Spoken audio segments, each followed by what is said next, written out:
I'd like to begin the meeting tonight with the presentation of the successful operation of the security units of the country against drugs. Kasi dyan ako talaga takot para sa babayan ko, and at the same time, galit ako sa kanila.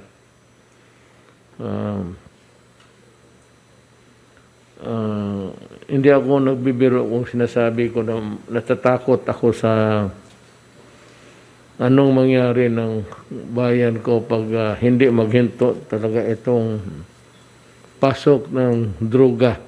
It would require more than just double of what we are doing now to cope up with the widespread importation or the presence of whatever, baka dito rin the drugs in the country. But I would like to reassure again those who are into it that do not destroy my country because I will kill you. It's no joke coming from me since I was mayor. Di talaga ako papayag kailanman. So, we have this operation number 1, the buy-bust operation in Imos, Cavite. To Pasio State Phase 8, Barangay Magdalo. Mahayang Pag-asa, Imos, Cavite. The time was 9:15, September 9, 2021. The operating units, the PDEA and the Armed Forces of the Philippines, together with the Bureau of Customs. Hindi ko na kailangan enumerate yan. Trabaho nila yan. So, we have the next slide.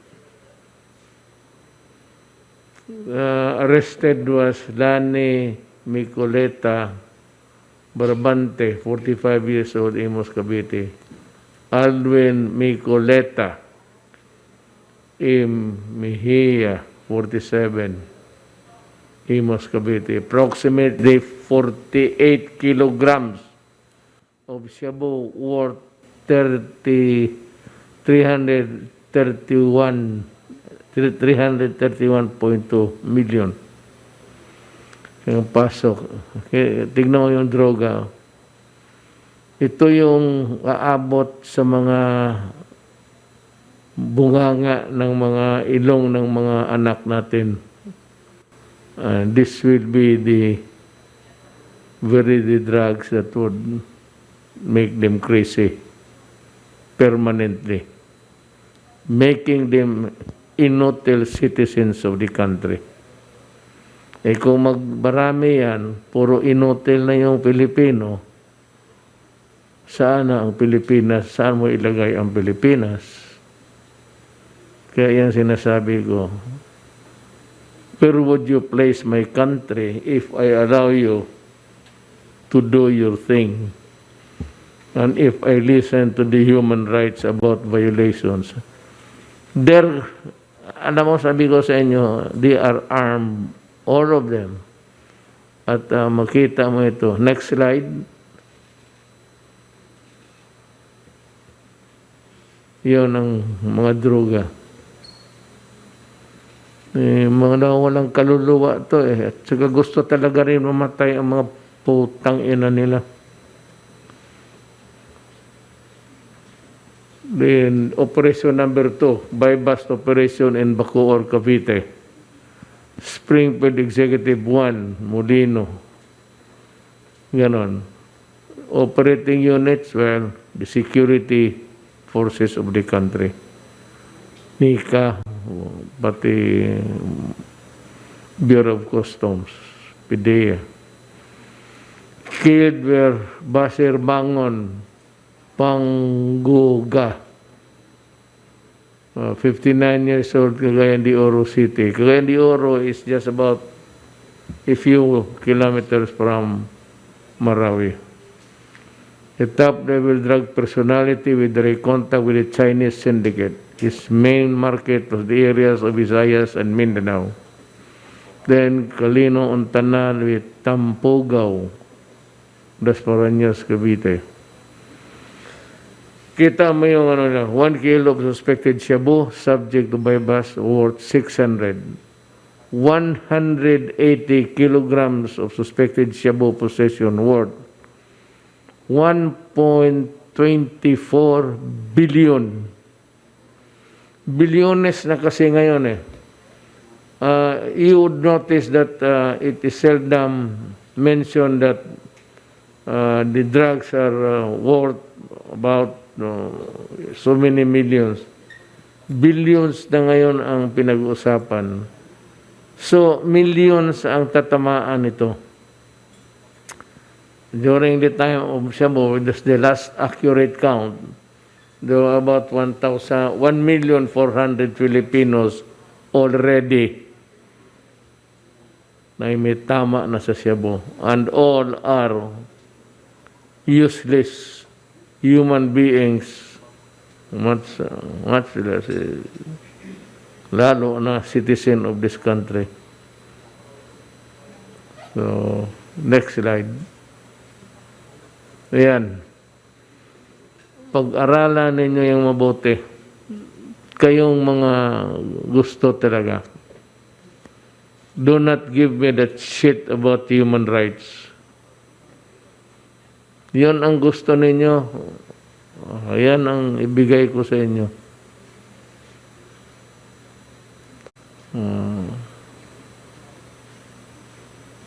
I have nothing but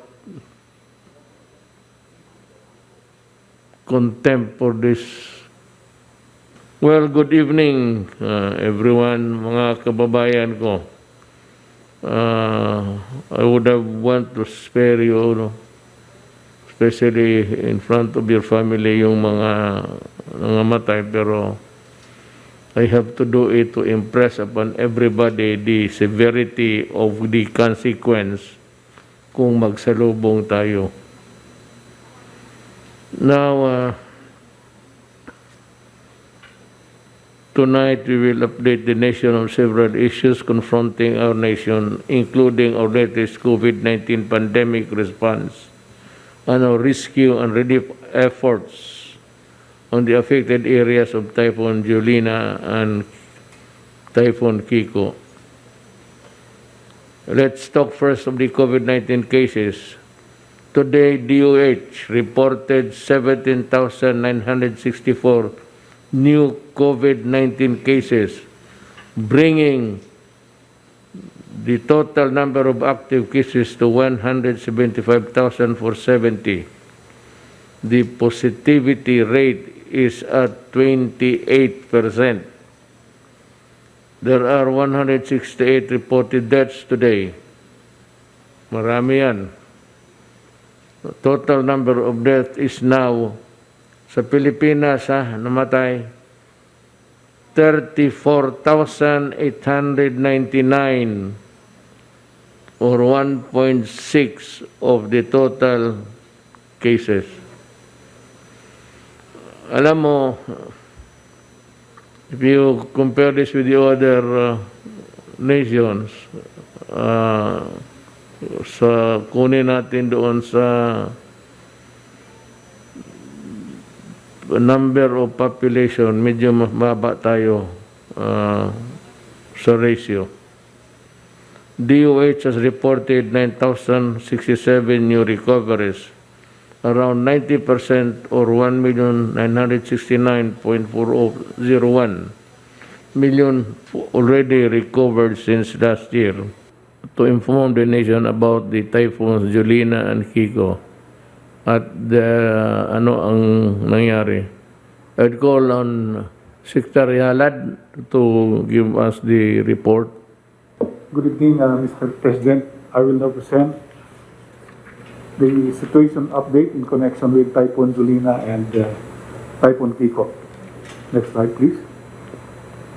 shown, Mr. President, are the three weather systems being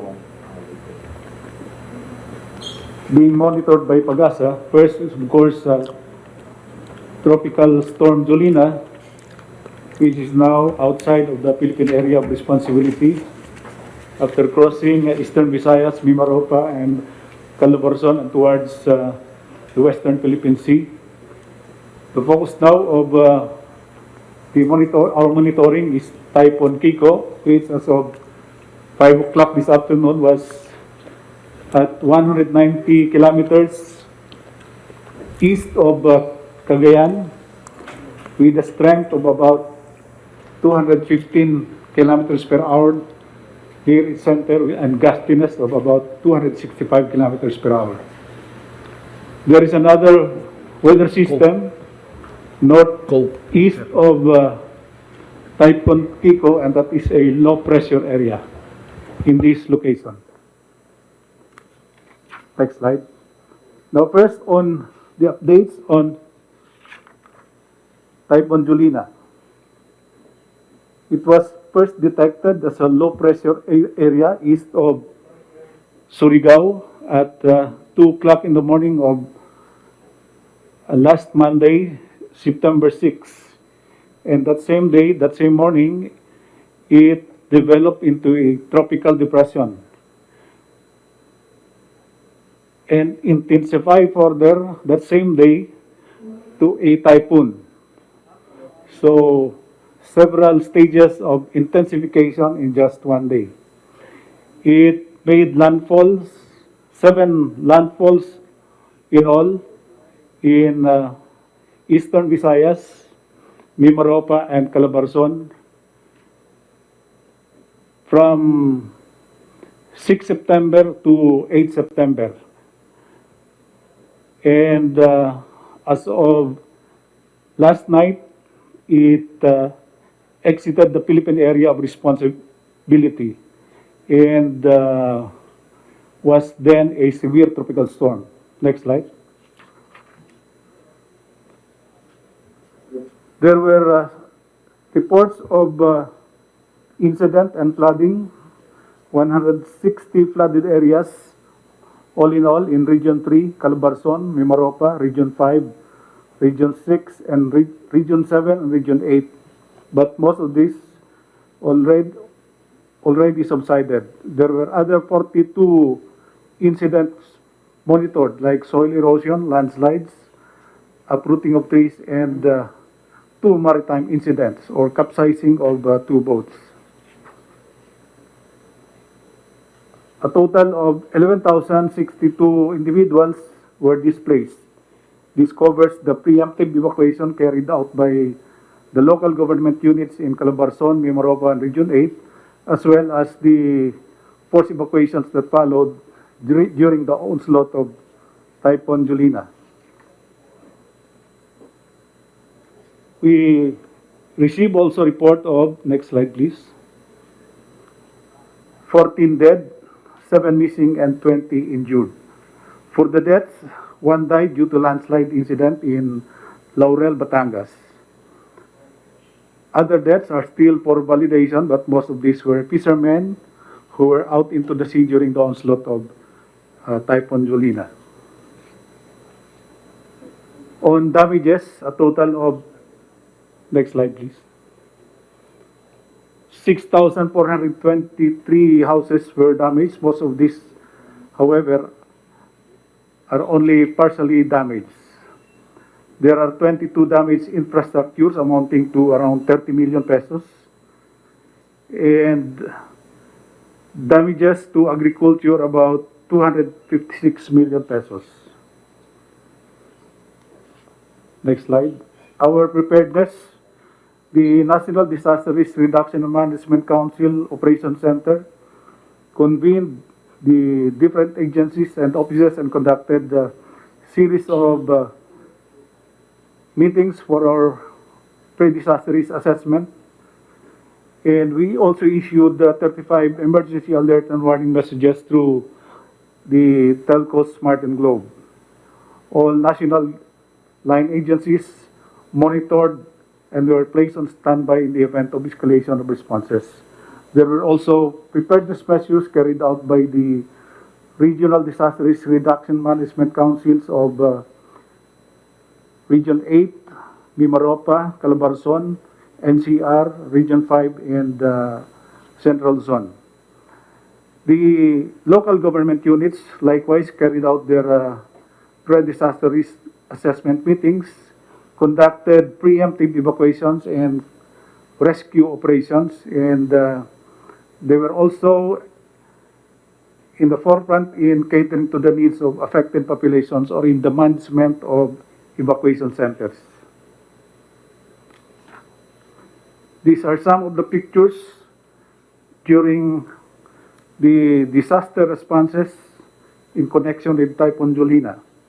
As most of the evacuees have gone back to their respective homes by now, the focus is on the search and rescue for the 7 missing individuals, the provision of support to those still in evacuation centers, replenishment of relief goods to LGUs by DSWD, and clearing operations. So that is our update in connection with Typhoon Julina, Mr. President, and on to the updates on Typhoon Kiko.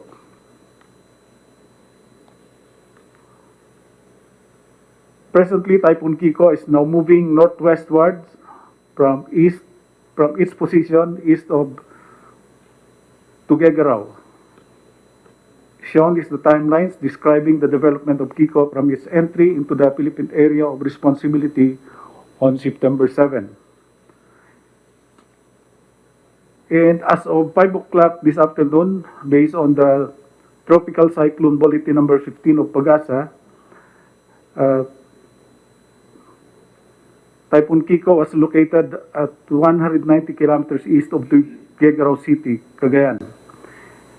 Its maximum sustained winds is at 215 kilometers per hour, which is 10 kilometers per hour short of the super typhoon category. But its gustiness is at 265 kilometers per hour, which is already at a super typhoon category.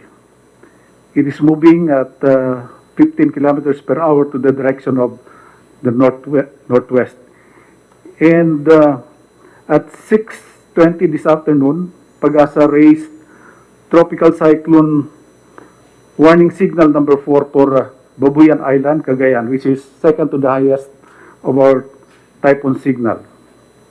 And at 8:20 this evening, an orange rainfall heavy alert or intense rain was released over Cagayan province. Based on the predictive analytics by DSWD, using Pagasa's data on rainfall, around 746,000 individuals are projected to be affected by Typhoon Kiko in the next 72 hours. These areas include also areas in Mindanao which will experience heavy rains due to Typhoon Kiko. Next slide, please. Next slide.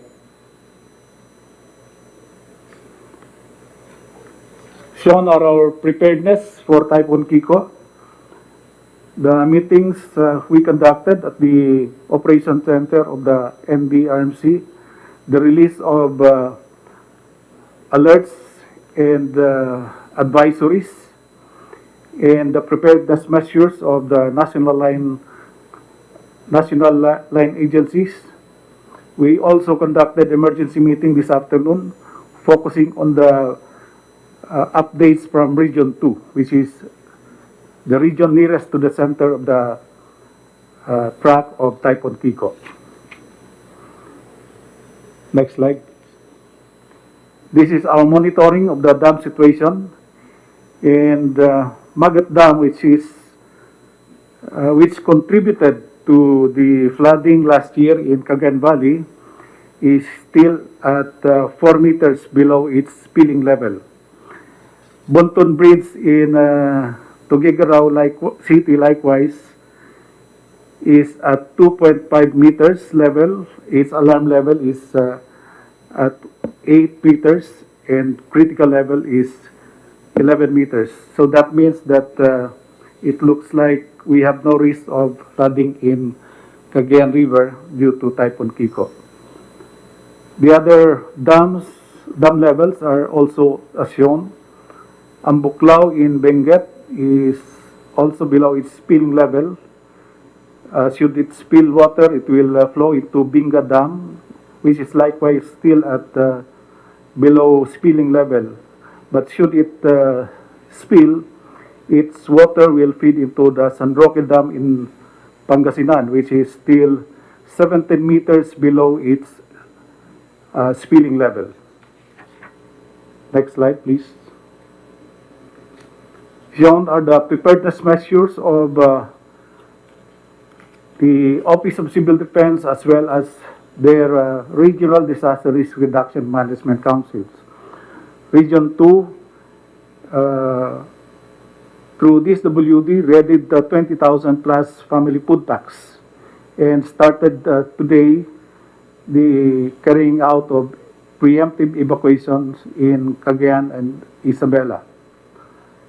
And likewise prepositioned heavy equipment and teams for clearing and availability of PPEs in evacuation centers.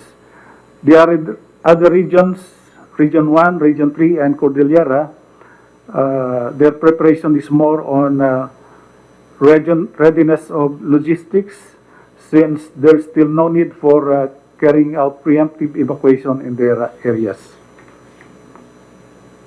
So, next slide, please. So that ends my presentation, Mr. President, on updates on the situation in connection with Typhoon Zulina and Typhoon Kiko. Thank you. Thank you, General Halad. At this point, let's talk about education, and I'd like to call on Secretary Briones to report on DepEd and what's happening in the department. Good evening, Mr. President. Good evening, fellow members of the Cabinet as well as the Filipino people. We want to give a summary of our 5-year gains in the fight for accessible and quality education. During the past 5 years, Mr. President, we have continually addressed the challenge of quality in basic education. We are now concentrating on quality since we were successful in increasing enrollment levels. So it's not quantity alone, but quality as well. Under our program of Sulong Edukalidad, we reviewed the curriculum where before we required more than 15,000 learning competencies, and which were reduced to 5,000 in the light of the pandemic, Mr. President. We all know that where there are good students, well-performing learners, there should be good teachers as well. There will be good teachers and we will have good learners. And so we are transforming the National Educators Academy of the Philippines. We are also continuously consulting with a broad range of stakeholders, which we call the Education Forum, which gives us advice on many things relative to education. The gains, next please. The gains in education, Mr. President, were made possible because of the very high level of support and commitment that your administration has given to education right from the beginning. When you assumed in 2016, Mr. President, you increased our budget by 31% from 2015, which is very, very significant. And at present, our budget stands at 595 billion pesos, which constitutes a significant portion of our national budget as provided for by the Constitution. Next, please. What is important, Mr. President, is how we utilize the budget and the funds which are made available to us. In the year 2015, just before you assumed office, Mr. President, we had indebted 88% budget utilization.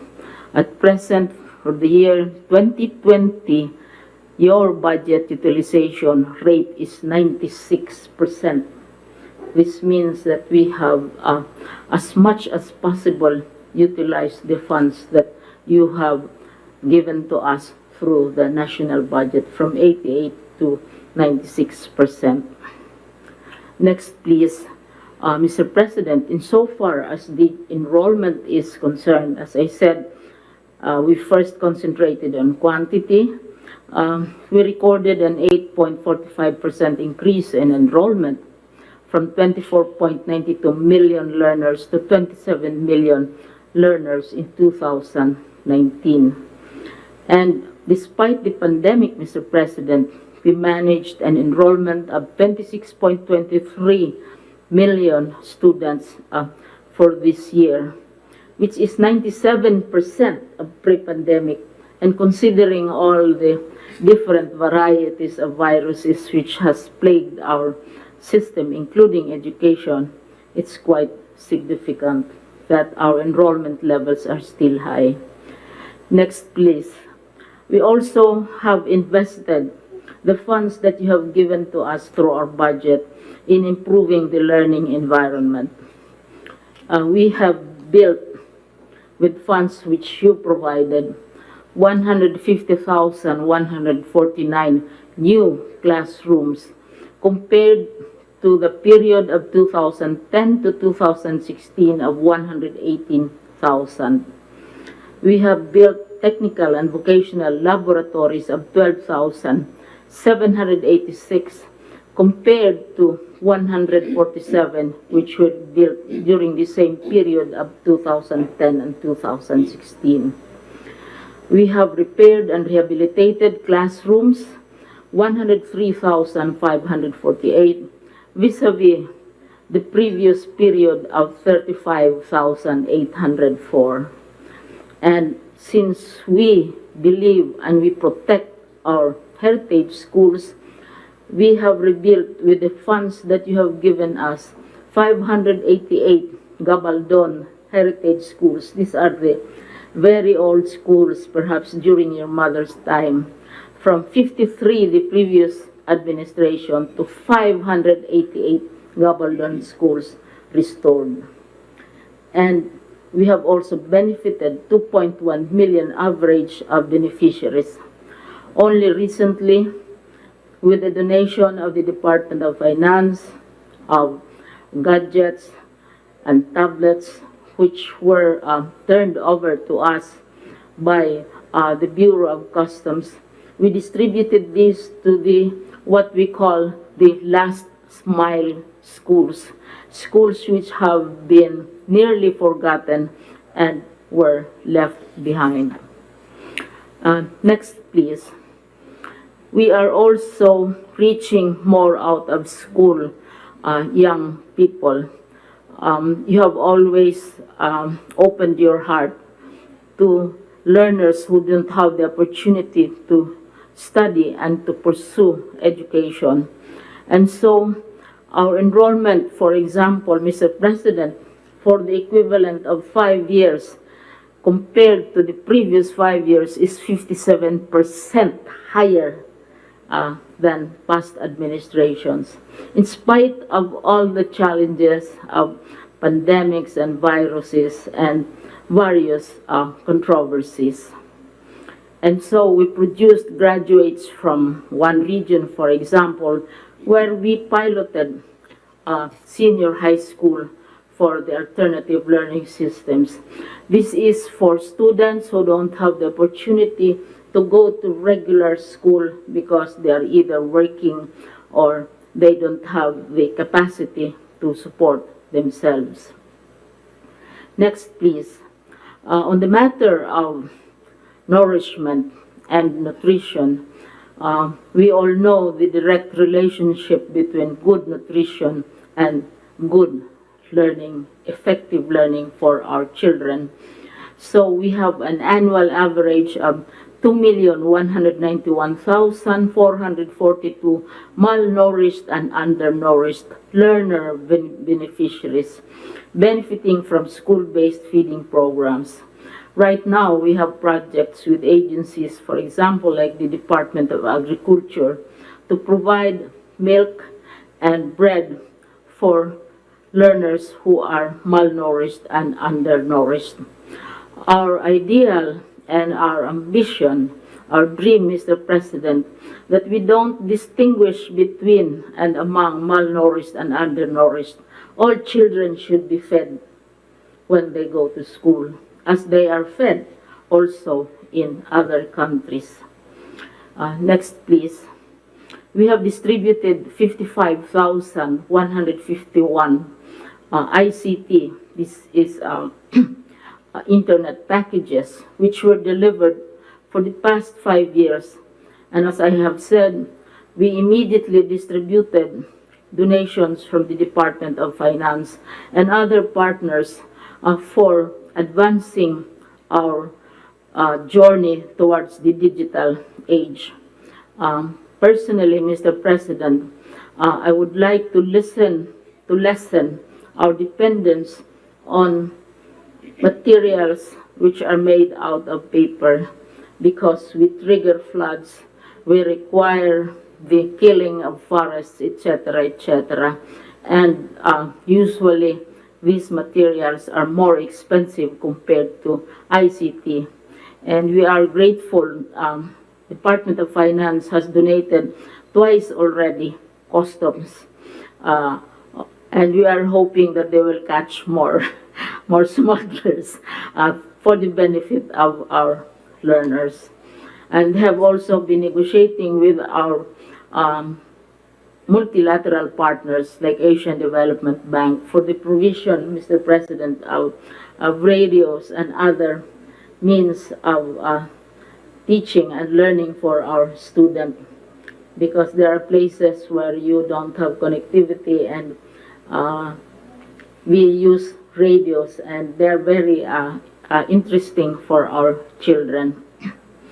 We also have improved the ratio. We are always told time and again, Mr. President, that you have classes with 70 or 80 kids and one teacher.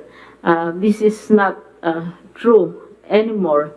In 2016, when you started, we brought down the number of students per classroom to 32 per class. And in 2020, we brought down the number to 28 learners per class, instead of the usual dramatics about 60 to 70 or 80 kids per classroom. Most important, Mr. President, next please, in our fight for access and quality, next please, for our teachers, we consider them our heroes. And I have shown this chart before. Please, next chart, please. This one. It's very interesting, Mr. President. When you came in 2016, a teacher one who is at the lowest level of teaching earned 19,077. At this time, basic salary to Mr. President, he or she is earning 23,877 under your administration, Mr. President. By the time you end your administration in 2022, the lowest salary rate of a teacher, lowest grade, is 25,439, and not the pittance which has also been described by various sources. So by the end of your term, first we started the highest level for a teacher, Mr. President. Perhaps your mother was a master teacher, but she was even higher than this. When you came in, the salary of the highest teacher grade was 43,000. Now, the salary of the highest teacher grade is 60,901. Very, very much higher than my salary when I was a full professor at the University of the Philippines and an emeritus professor, 60,000. And by 2022, when you finish your term, your highest teacher, this is master teacher 4, will be at 62,449 basic salary, Mr. President. Now, in addition to the basic salaries which you have generously provided, because all of us love our teachers, you have other allowances which our teachers earn, like the personal economic relief allowance. This is 2,000 pesos, Mr. President. The clothing allowance of 6,000 pesos. Before, Mr. President, we gave uniforms ready-made or cloth to be made into uniforms. Now we give them money. They have a choice. We give them 6,000. It's their choice. They can have new uniforms made, or they can make do with their old uniforms, but they are not held accountable for that money. Whatever they do with their clothing allowance, that is their choice, and that is 6,000 pesos. Of course, they have the mid-year bonus, which is allotted to all government employees. This is 1 month basic pay. Then you have this special hardship allowance for those who are in more difficult circumstances. This is 25% of the annual basic salary, 1/4. Then you have the honoraria for teaching overload. We have to emphasize this because perhaps the public needs more information on the benefits that you, under your administration, has given to teachers, which is a maximum of 25% of basic salary. I wish cabinet members will also get 25% of their basic salary when they stay up to 12 midnight attending IATF meetings. And then, most wonderful of all, and Senator Bong has been instrumental here, is the World Teachers Day incentive, which is 1,000 pesos per teacher. Every year we celebrate Global Teachers Day. The entire world pays tribute to the teacher. But ours is different because we give money, we give cash awards to our teachers, all of them. And while 1,000 seems small, you signed and you approved 910 million for this particular benefit alone for the teacher. A very huge chunk of our budget. And that is how you have always loved teachers. And then we have the 1 month basic pay of the employee as well, plus the usual representation allowance and transportation allowance. And then you have the step, this is called the step increment due to length of service. The longer you stay in government or in the Department of Education, for every 3 years of continuous service, you are promoted 1 step. And this is part of the 3-page list of benefits. Then you have the productivity enhancement incentive, which is which we call the performance bonus, and we have debates about this, of course. This is 5,000 per year, Mr. President. And then the cash gift of 5,000 again, Mr. President. And then for those who specialize in teaching science and mathematics, they have free salary step increments if they specialize in mathematics and science, because we are moving into the digital age. Furthermore, Mr. President, and it's a very long list, I'm sorry to bore you, it's a long list of money for our teachers. Loyalty cash incentive, 1,000 pesos for every year of service. Cash allowance subject to special provisions of the GAA, 5,000 pesos per year. Transportation and teaching aid allowance for the alternative learning teachers, those who teach for our ALS program, which you have generously supported, 3,000 and 5,000 pesos, Mr. President. So we have 3 pages of benefits which our teachers right now are enjoying. And then we also have been proposing additional teaching positions for the teachers. Before, Mr. President, the highest level of teaching is for a teacher is teacher free, and then the next would already be master teacher 1, 2, 3, 4. We are proposing not only from teacher 3, we are proposing teacher 4, 5, 6, 7, so there will be more spaces for the teachers to move up from, with the corresponding proposed also increase in compensation.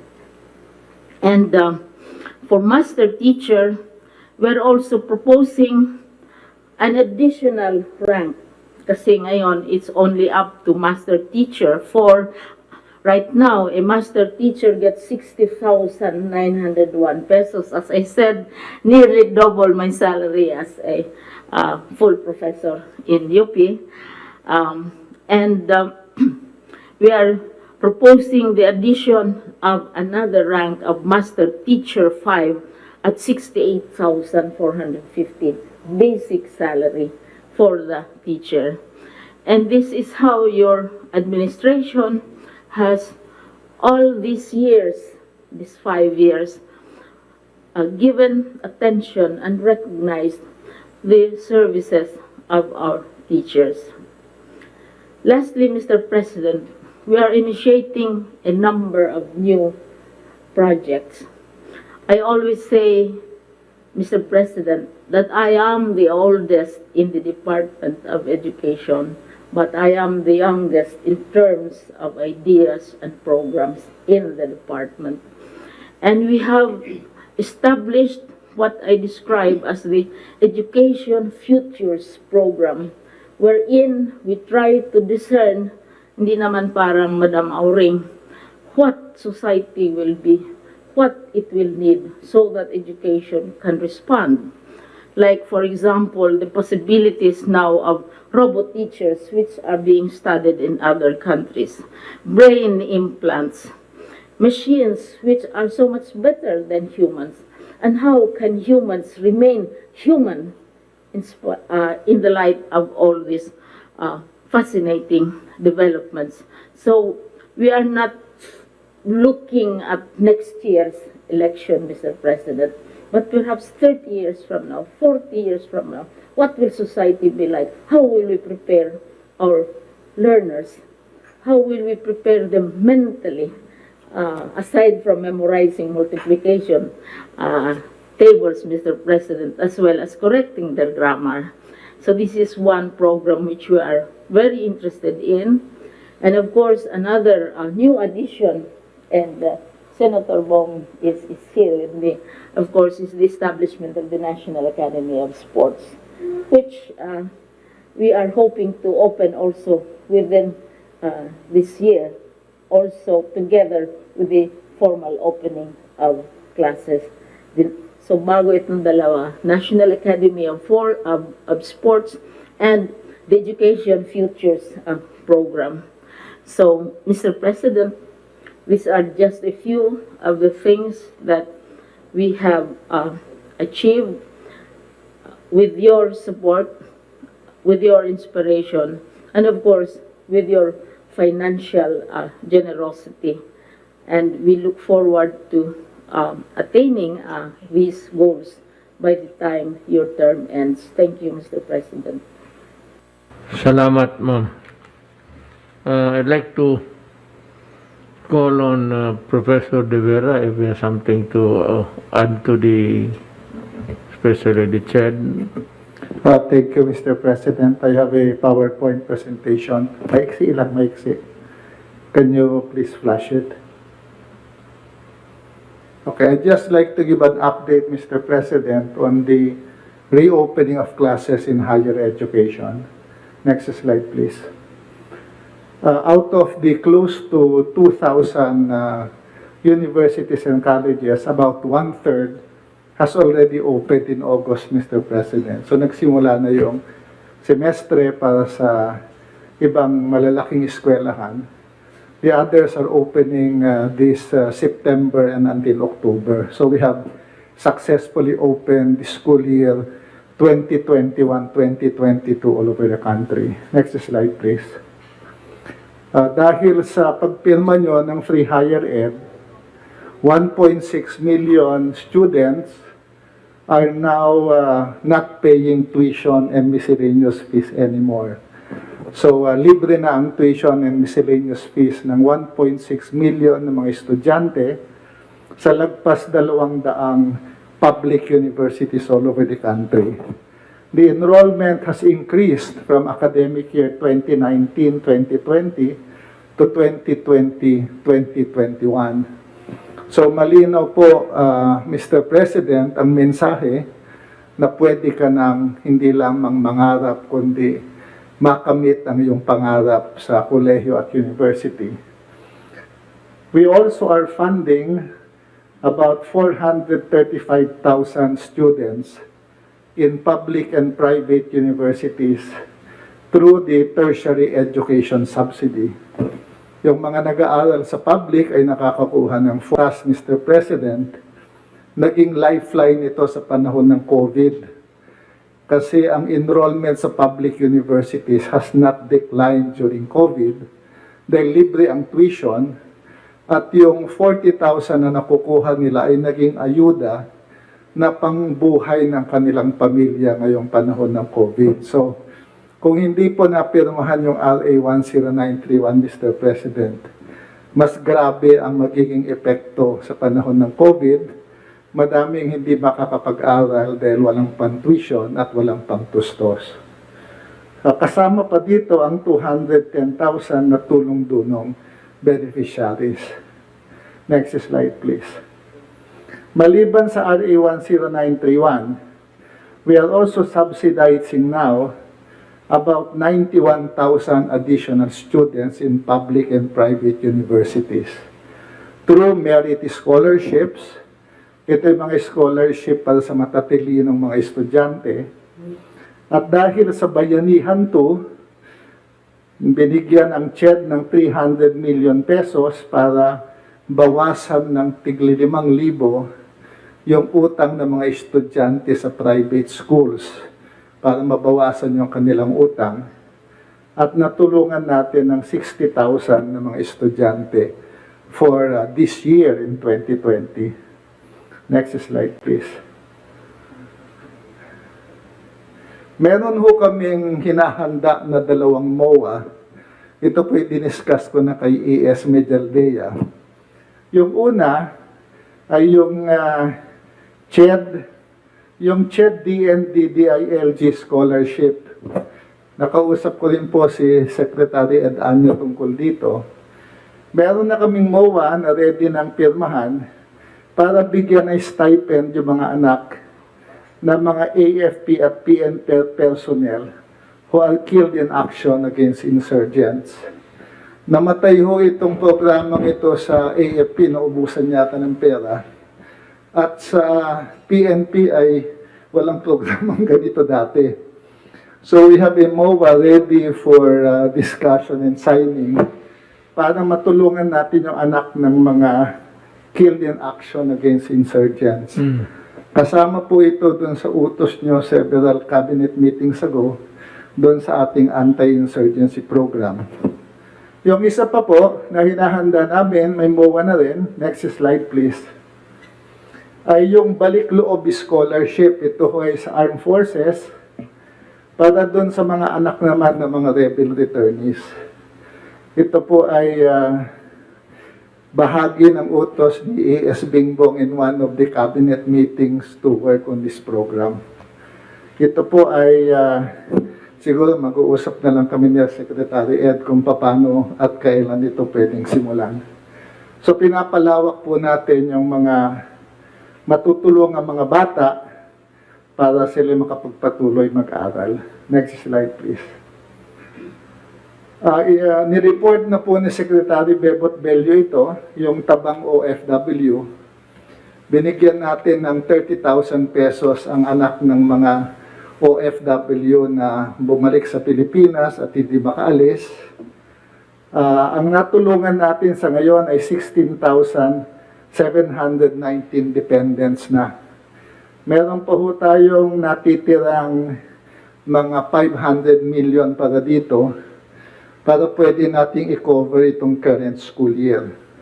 So in total, ang matutulungan natin ay pinakakonti yung 16, kung sila ulit bibigyan pa ng isang taon, matutulungan natin ito. So binibigyan natin sila ng 30,000 pesos na grant. At baka sakali naman, kung bumuti yung ekonomiya at sila'y makaalis na, baka hindi na nila kailanganin ito sa susunod na taon. So meron ho tayong 1 billion na allocation dyan. Sabi nyo po, doon sa isang programa ay datagdagan nyo ng 3 billion itong programang ito. Ito po yung report ni Sec Bebot. Galing po ang pondo sa CHED, pero ang implementasyon ay pinagtutulungan namin ng DOLE. Next slide, please. Nagpapasalamat kami, Mr. President, na noong January, pinayagan nyo na yung limited face-to-face classes sa Medicine and Allied Health Sciences.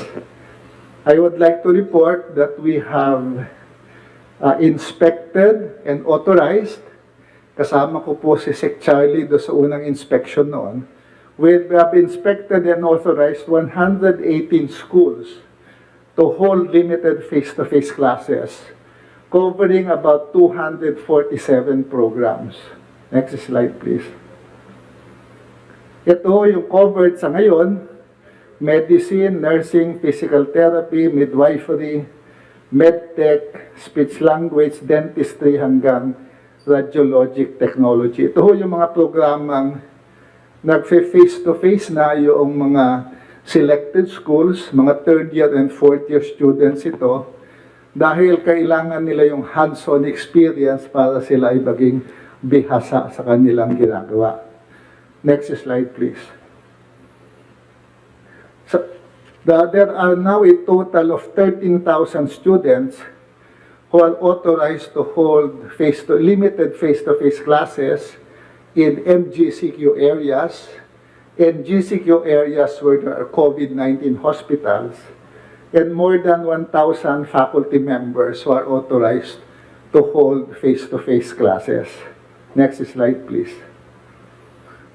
Last April 15, nagpapasalamat po kami sa IATF at inakyat yung category ng mga estudyante at faculty na maging essential health workers sila.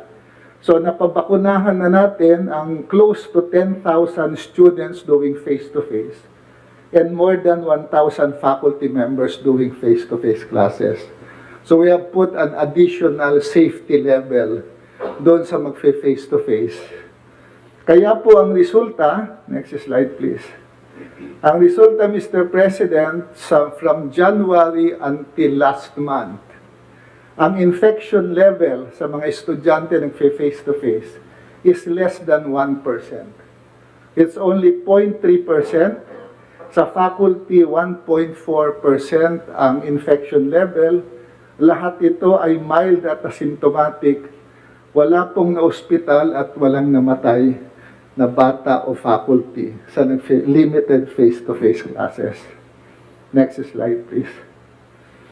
Kaya ang hiling, Mr. President, ay baka pwedeng i-expand na natin ito sa ibang programa na kailangan din talaga ng limited face-to-face. Dinala ko na po sa IATF at inindoso na nila sa inyo ang pag-expand sa 3 main areas: engineering, HRM, at maritime programs. Ito lang po muna ang uunahin natin kasi dito kailangan talaga ng skills, lalo na sa engineering. Sa maritime program naman po, sumulat na yung mga international maritime companies sa Philippine schools na kung hindi papayagan yung mga estudyanteng sumakay ng barko, mag-shipboard, ibibigay po nila yung slot sa ibang bansa. So meron pong urgency na payagan natin sila kasi kung hindi ho maka-shipboard, hindi maka-train sa barko yung ating mga estudyante, sila po hindi makakakuha ng, hindi makakagraduate at hindi po makakasakay sa mga barko sa labas. So ito po ay pumayag, in-endorse na po ng IATF 3 weeks ago at pinadala ko na po ang sulat sa inyo. Ligtas naman po, mahigpit ang ating guidelines. 24 pages na guidelines na ginawa ng CHED at DOH. Wala pa pong namamatay, wala pang na-hospital. Isisiguruhin ho namin na kung papayagan nyo itong mga ito, ganun din po kababa yung infection level.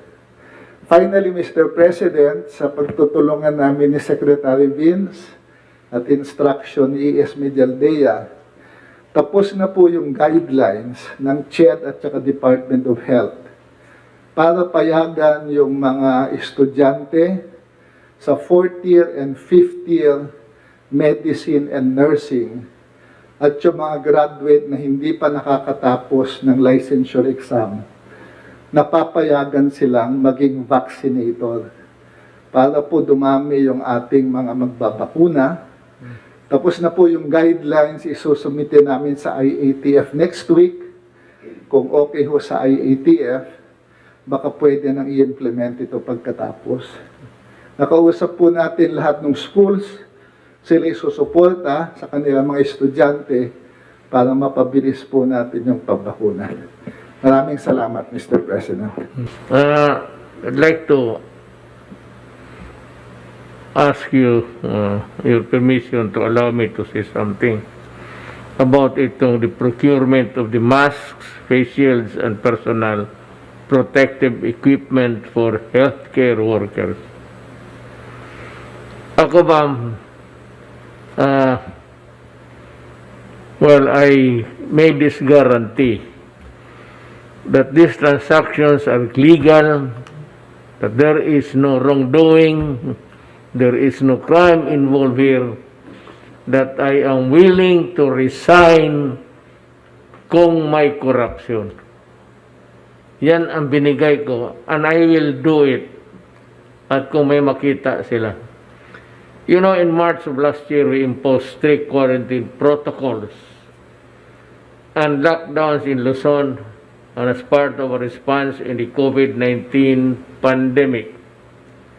By first week of April, we have had an increasing number of cases of deaths, which included our health workers and doctors.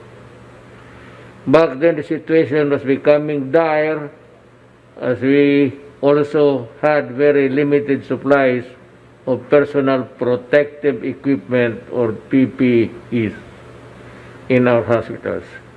In fact, kulang na kulang ang supply.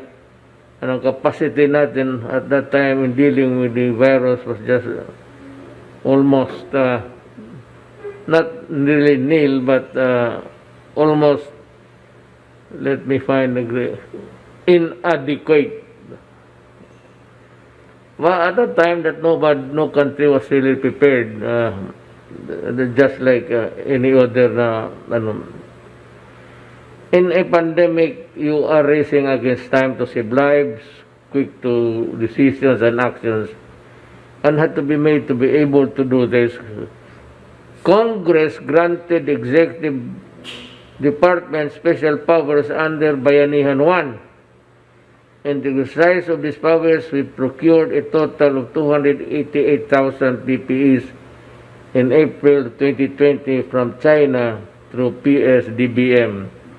And were transported to the country via C-130, PAL, and Cebu Pacific flights.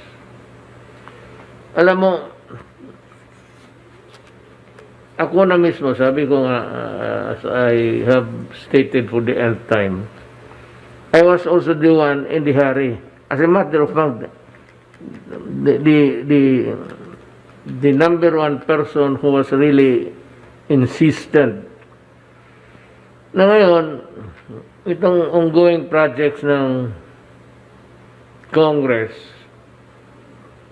Sabi naman Commission of Audit, si Michael Aguinaldo himself clarified that the findings of the auditing team that attended the Department of Budget and Management Procurement Service pertain to the inventory management and not to the alleged overpricing of the medical supplies of the fight against COVID-19. The findings of the auditing that handles PSDBM really pertain more to the inventory management and not overpricing, Michael said during the Senate inquiry. To further accelerate the positioning of the PPS and critical supplies to strategic areas, BRP Bacolod declaring a total of 200,000 PPS departed from China on May 1, 2020, bound for Davao City. The PPEs are full piece sets including the now subject face mask and face shields, many of which are allocated for all government hospitals and other hospitals with COVID-19 patients and laboratories. Again, these are meant to our healthcare workers and not for the general public. Hindi ito pambigay sa mga in general kung sino-sino lang. As we replenish our stocks of mid-May 2020, we were able to distribute PPEs to a total of 699 hospitals, irrespective of whether government or private hospital. In the meantime, nag-usap kami I had a chance to have a talk here with Senator Soto. Binabanggit kasi niya, sabi niya, I agree that inconvenient masyado itong mask. Is there a way that we can do away with it? Sabi ko, gusto ko. I said, because it is very inconvenient and it really does not make you in proper equality, whatever, if there is something hanging in front of your face. Nung sinabi ko, pabor ako, pero nung right after that, as prudence would dictate, I consulted the medical sector, yung mga scientists. And they said that, totoo, it is not really an answer-all solution. But it can prevent, at least with the mask, a little of the average protection. And when they mentioned to me the new variant data entering the country, I got scared.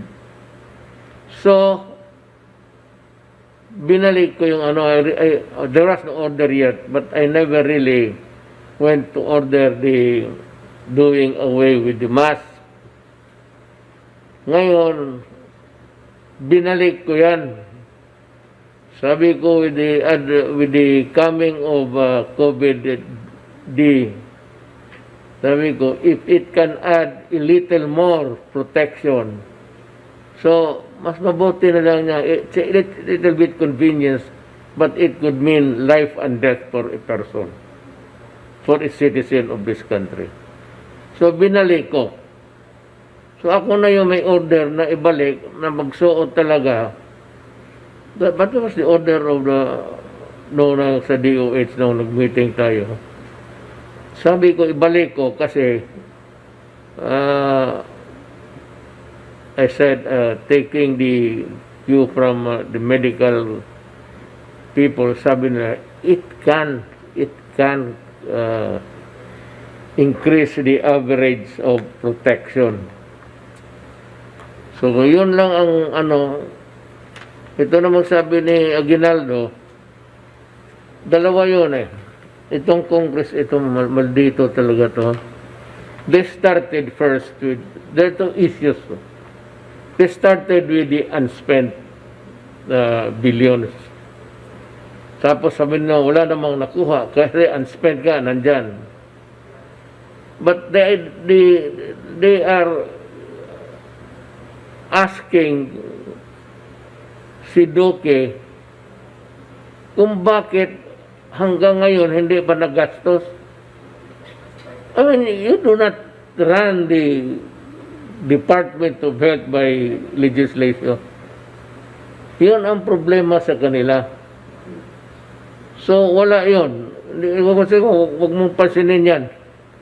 If you have a program for the remaining amounts in your department, do it. Do not listen to Congress, they're all bullshit. Wala pang ano lang yan, pang istorbo lang yung yawa na yan. Dito naman sa kabila, dito ko tinaya ang pangalan ko. Kasi tinanong ko talaga yung mga tao. The Commission on Audit, Chairman Aguinaldo himself clarified that the findings of the auditing team that handled the Department of Budget and Management Procurement Service pertain to the inventory management and not to the alleged overpricing of the medical supplies to fight against COVID.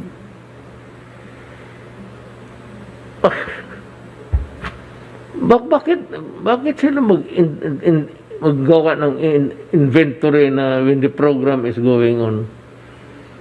I think they should let Secretary Duque finish his job, then conduct the inventory of what is left or what is missing, and that is the time that you make, the findings of the auditing that handled PSPM really pertain more to inventory management and not the overpricing, Aguinaldo said during the Senate inquiry on Tuesday. Dito ko nga tinaya eh.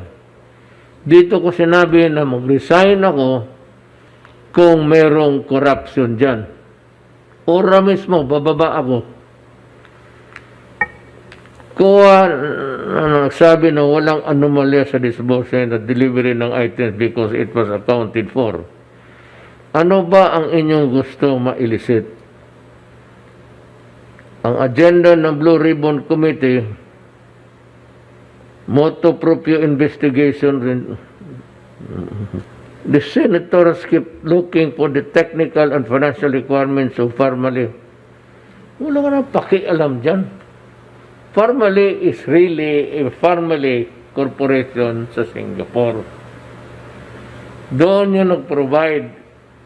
Ito si Michael Yang, whom I knew for the last 20 years na negosyante ng Davao. Siya yung inutusan ko initially noong I made contacts with the Chinese. Eh, siyempre may negosyo, nakikisali. Negosyante. Ano ba magawa mo? Na ito na ngayon, ang ginaano nila, wala silang makita, yung Parmali. Eh, yung Parmali, what is clear is that there was this contract, there was delivery,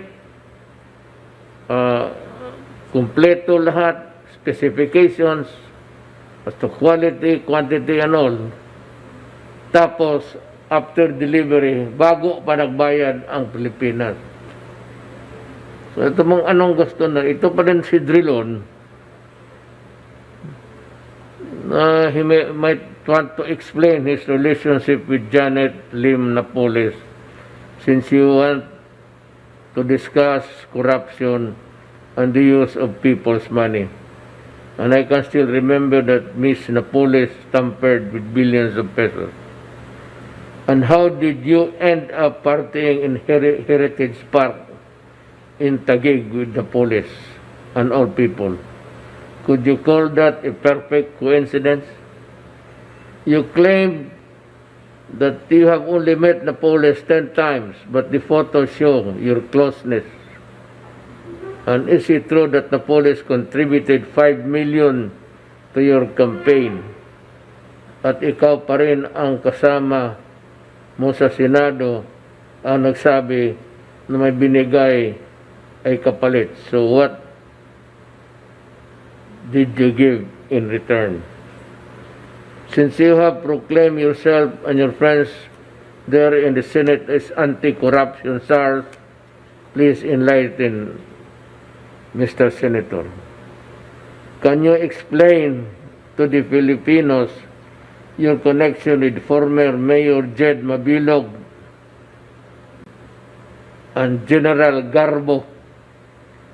Are they both connected in the illegal drug trade? Yung mga tao ninyo noon sa panahon ninyo. And since we are talking about Iloilo, can you also tell us who owns the biggest mall in Iloilo City and who brokered the sale of the old Iloilo City Airport to Megaworld? We are just curious, Mr. Senator. Ito naman si Gordon. Itong si Gordon, malalim itong away namin. Talaga mag-aaway kami nitong buang na ito.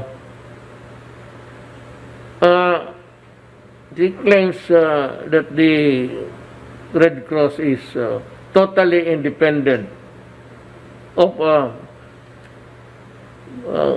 an adjunct independent from the government, national or local. Tapos sabi niya, because I'm looking for the annual reports in the local sa Red Cross, creating the Red Cross. The Red Cross must submit to the President an annual report.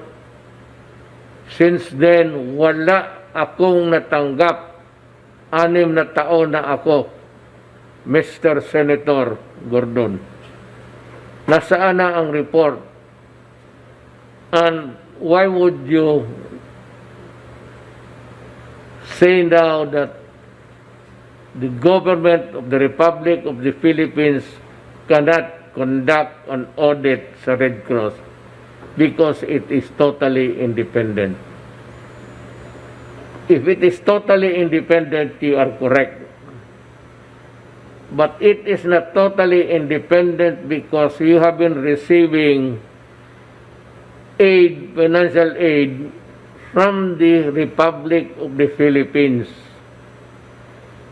At ikaga nga, nagkukuha ka pa dyan sa PCSO ng pera. Now, any money belonging to the government of the Republic of the Philippines given to an agency, whatever be the nature, if you're operating here and you receive the money and spend it, you are accountable to the government, and therefore an audit is in order. So in the coming days, I will write you a letter to open up your records, because I will also request Aguinaldo, and I am sure he knows his business, that there is money in Red Cross belonging to the government which he has to look into. Ngayon, kung ayaw mo, mapipilitan akong totally disassociate with you. I will stop government, the national government and all, from having transaction with you in any manner. Wala akong pakialam, hindi ako magbigay ng pera sa iyo. Saka, as far as I am concerned, Red Cross does not exist. And you can create a controversy there or a crisis. I do not mind, because I said I am on the right track. Either you submit an auditing procedure or we quarrel. Pag mag-quarrel, do your worst because I will do mine. Mahirap yung sabihin mo na. At saka, Mr. Senator Gordon, kilala mo ba ito si Glenn Tan ng Subic? Do you know him? Because he knows you very well. Well enough to talk about you. Kumusta ito si Gwendolyn Pang? That lady from Sulu na nag-join sa Red Cross. Pakisagot lang nito para maano tayo. At pwede ka rin magsagot sa akin. Ako pa ang magbigay ng lista sa iyo. Dito naman sa more on COVID vaccines. We are grateful to the outgoing United States Secretary of Affairs, John Law, as he expressed optimism for stronger security alliance and cooperation between U.S. and the Philippines. On behalf of the grateful nation, maraming salamat. Do I understand that there's a new shipment from Secretary Galvez? Can you elaborate? Yes, sir. There is a U.S. COVAX donation of more or less 5.5 million, and that's the initial, sir. Initially, the UNICEF has given us the number of 10, but they just committed 5.5 million for this September, and the others will be following up. And also the U.S. government, through our Secretary of Foreign Affairs, who is already in the U.S., and also Secretary Lorenzana, they have intimated our request for the possible acceleration of the different U.S. brand companies like Moderna and Pfizer. And the CEO of Moderna made a commitment that they will provide 5 million Moderna this coming September, and also Pfizer will also provide another 5 million. Let me stress the point that we are doing well with our vaccination. But the fact is that there is a shortfall. Hindi natin mabigyan lahat sabay-sabay kasi kulang. I think we need, we are short of about, how many was it, Sunny? Mr. President, to achieve our goal of vaccinating the 100 million residents of the Philippines by the end of the year, between now and the end of the year, we need a delivery of around 9 million doses a week. That is what we need. A week, 9 million a week, so that we will be able to get a total of 195 million vaccine doses since March. And with all of that, we can vaccinate about 100 million people. So if you divide the balances by the number of weeks, we need around 9 million a week to be delivered by the pharmas. Now, I just want to emphasize, Mr. President, this has already been ordered, and there is already money set aside for this. What we are waiting for is the delivery. Now, as I said, we need 9 million a week. Unfortunately, for the first week of September, we only received about 3.5 million. So we have to catch up for the coming weeks. So again, we want to tell our citizens that as soon as the vaccines arrive, they are actually deployed and people are inoculated.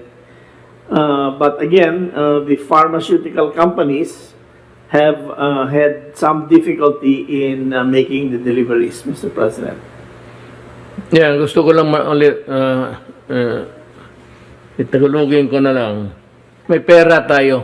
Sabi nga ni Secretary Dominguez, we have the money ready. The fact is, we have placed the orders, but kulang talaga worldwide until now. So, nag-aagawan pa rin. Were it not for the good,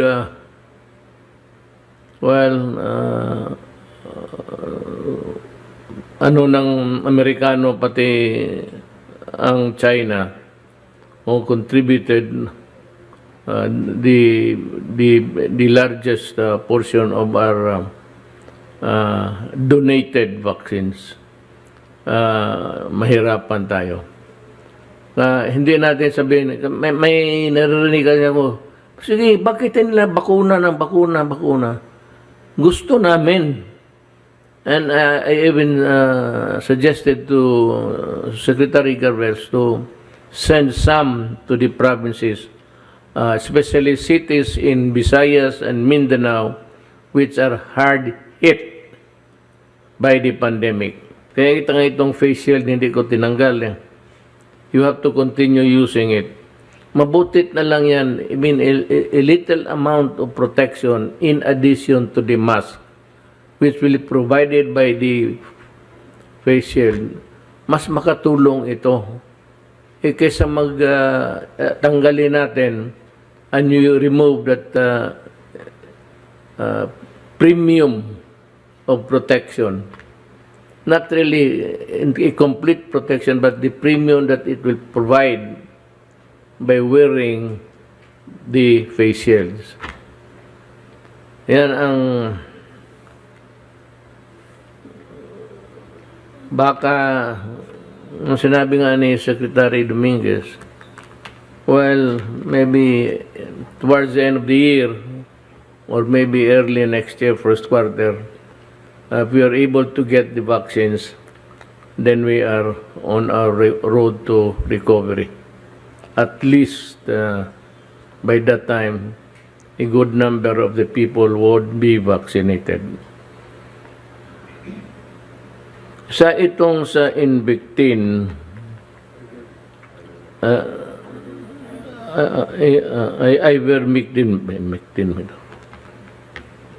ivermectin,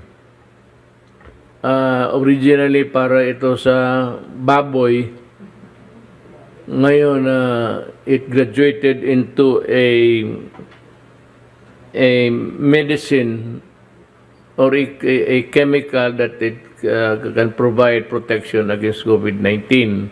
That is according to some sectors. And marami yan at mga doktor at marami rin yan. And in other countries, they have also embarked on these clinical studies, but the problem is it is not clear.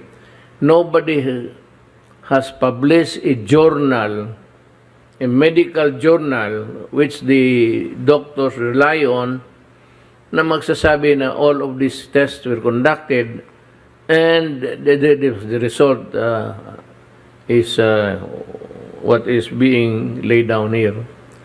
Wala pa. Everything is in a quandary. Kanya-kanyang pero there is no actual definite finding na mapublish lang naman baski sa medical journals ng mga doktor na masabi natin na pwede na ito. So, I leave it really to the doctor-patient relationship. If the doctor believes in good faith that it can help, and the patient also believes in his heart that he will get well, we leave it up to you to decide. Kasi mahirap naman masisi na kung totoo talagang effective tapos pipigilan mo with the testimony bound plus yung mga maraming tao nagsabi na gumaling sila. So, for some people, it would be quite a good gamble to embark on. Pero ako, I am guided, since I am with government, I am a worker of government, I rely on the work and the narratives of government doctors. So, I am bound by what they say. Hindi masyado ako pwedeng magsalita nitong ivermectin. My suggestion is, doctor-patient na lang. If both doctor and patient believe that it can help, that it will produce result, then sa inyo na ho yan. I leave it up to your good, ano ninyo, kung discernment, kung tama ba. On the granular lockdown on GCQ with alert levels, last September 8, the Interagency Task Force for the Management and Emerging Infectious Diseases ito na nung sa resulta nito, yung bunga mo hindi masyado bubuka. Emerging infectious diseases has deferred the implementation of general community quarantine with alert level system in the National Capital Region. Ako yung isa nagsabi, kulang ang guidelines. This to further refine the guidelines, ayan. I ask for a general public's continued understanding and patience on this matter. I know that many of you are raring to go to work and conduct your business already, but we have to make sure that we cover any contingency so that we may reduce the risk of infections. Frankly, I'd like to be honest with you. Kung ito lang, it does not involve death or yung serious physical illness. Kung pagka ito lang, it's a matter of being a cough syrup or a pill for a headache, a migraine maybe, hindi na ako makialam nito, hindi nga ako magsalita. But the problem is, buhay yan ang mahirap, and I would not want to be remembered as one who caused the death of so many. Kung maaari lang, minus-minisan ko yung mamatay dito sa Pilipinas during my watch.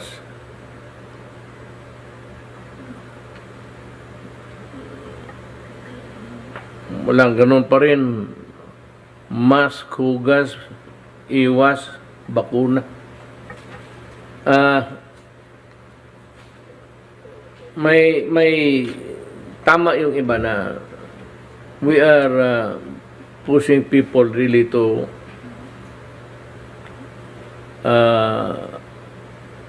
go and get the bakuna, but in some places in the Philippines or a large portion of the country does not have the bakuna kasi kulang nga. Inuuna natin yung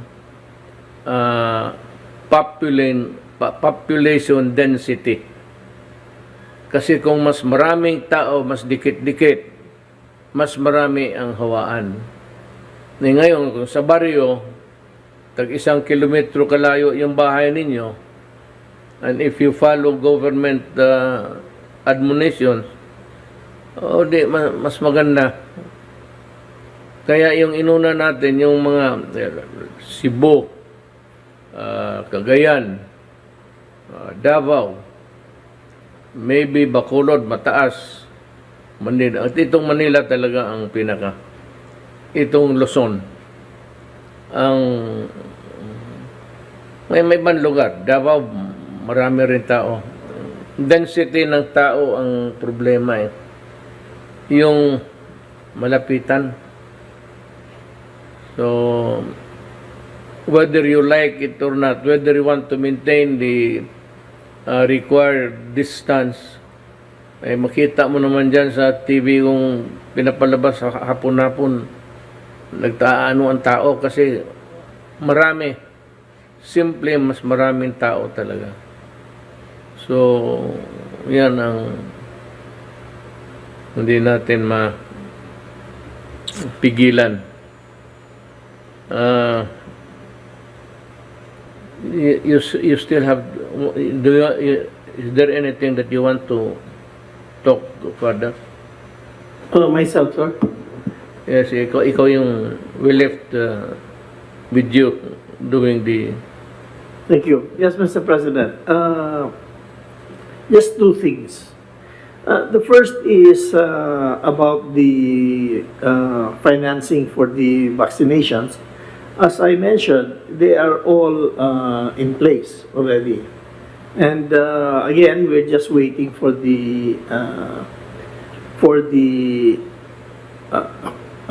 deliveries. So we are assured by Secretary Galvez and Secretary Dizon that as soon as the vaccines come, they are injected already right away. The second point I would like to make, Mr. President, is about this controversy on this investigation on the PPEs. Yeah.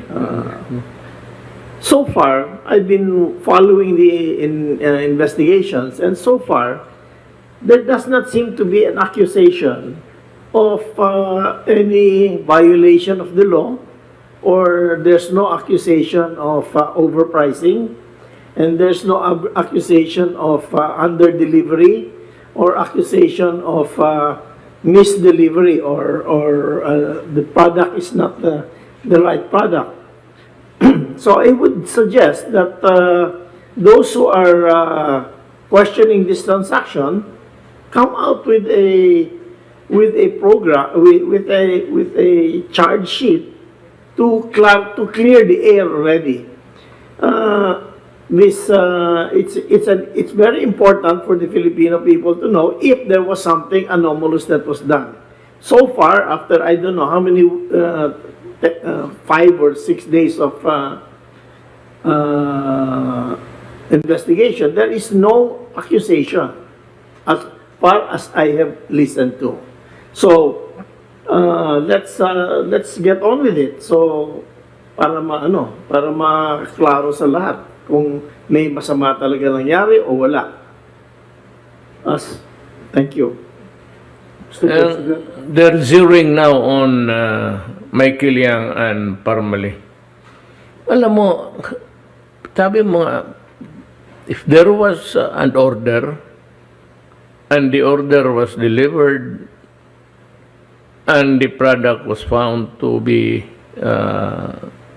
as specified with the specification ko, all right, then we pay. Ayaw ko kung anong pag hinahanap nito, why go into the bagay. We will not want to control them, but we would like also to just criticize them for, alam mo, wala kayong nakukuha dyan, you want a fishing expedition. So you might as well, ganito na lang ang laro natin. You find your fault in us, and we will find what's wrong with you. In the case of, I'll begin first with Senator Gordon. I'm sure that I will find plenty of, basta plenty, when we start with you, Senator Gordon. Mr. President, Yes. Going back to your mentioning of audit, all of us who are in government know what is the protocol, the proper procedure. A commission on audit submits an audit report with memoranda on whatever they believe are their findings. Then they sit down with the client agencies. All of you have gone through that. we sit down and clarify, and we answer in writing to the Commission on Audit on what their findings are. Usually these are documentary requirements. And then on that basis, they will say that, well, we are convinced, or maybe we are not convinced, and that is when they will issue the notice of disallowance, the audit disallowance, where specific persons are mentioned. But before that, the agency has the opportunity to answer, and also the audit body is usually required, when it submits its final notice of disallowance, the answer of the agency, ina-attach nila yon. Kung halimbawa you are accused of this or that, and then the agency answers, i-attach yan, and they can say whether it is okay or not. So there is a protocol involved before the Commission on Audit makes its final judgment. Secondly, also on your observation about private agencies being subject to public audit. In my long life, I was involved in the preparation of the General Auditing Code as Secretary to the Commission on Audit. And there is a provision there which says that where public interest, where public funds are involved, then the Commission on Audit has the right to audit a private entity to trace whether it is beneficial to the people or not. And I believe that provision is still there. I hope it is still there. And that is very important because public interest is at stake here. Just those 2 points, Mr. President. Yes, ma'am. I don't know if I heard that. I may be wrong, but I kind of read somewhere that Aguinaldo, of course, says that supporting the claim of Senator Gordon that it is not subject to an audit because it is really a private entity. Private entities, I'm sorry, Mr. President. I may be wrong. I said at this point. Let me just also be fair. I may not have heard it, but maybe I was just dreaming.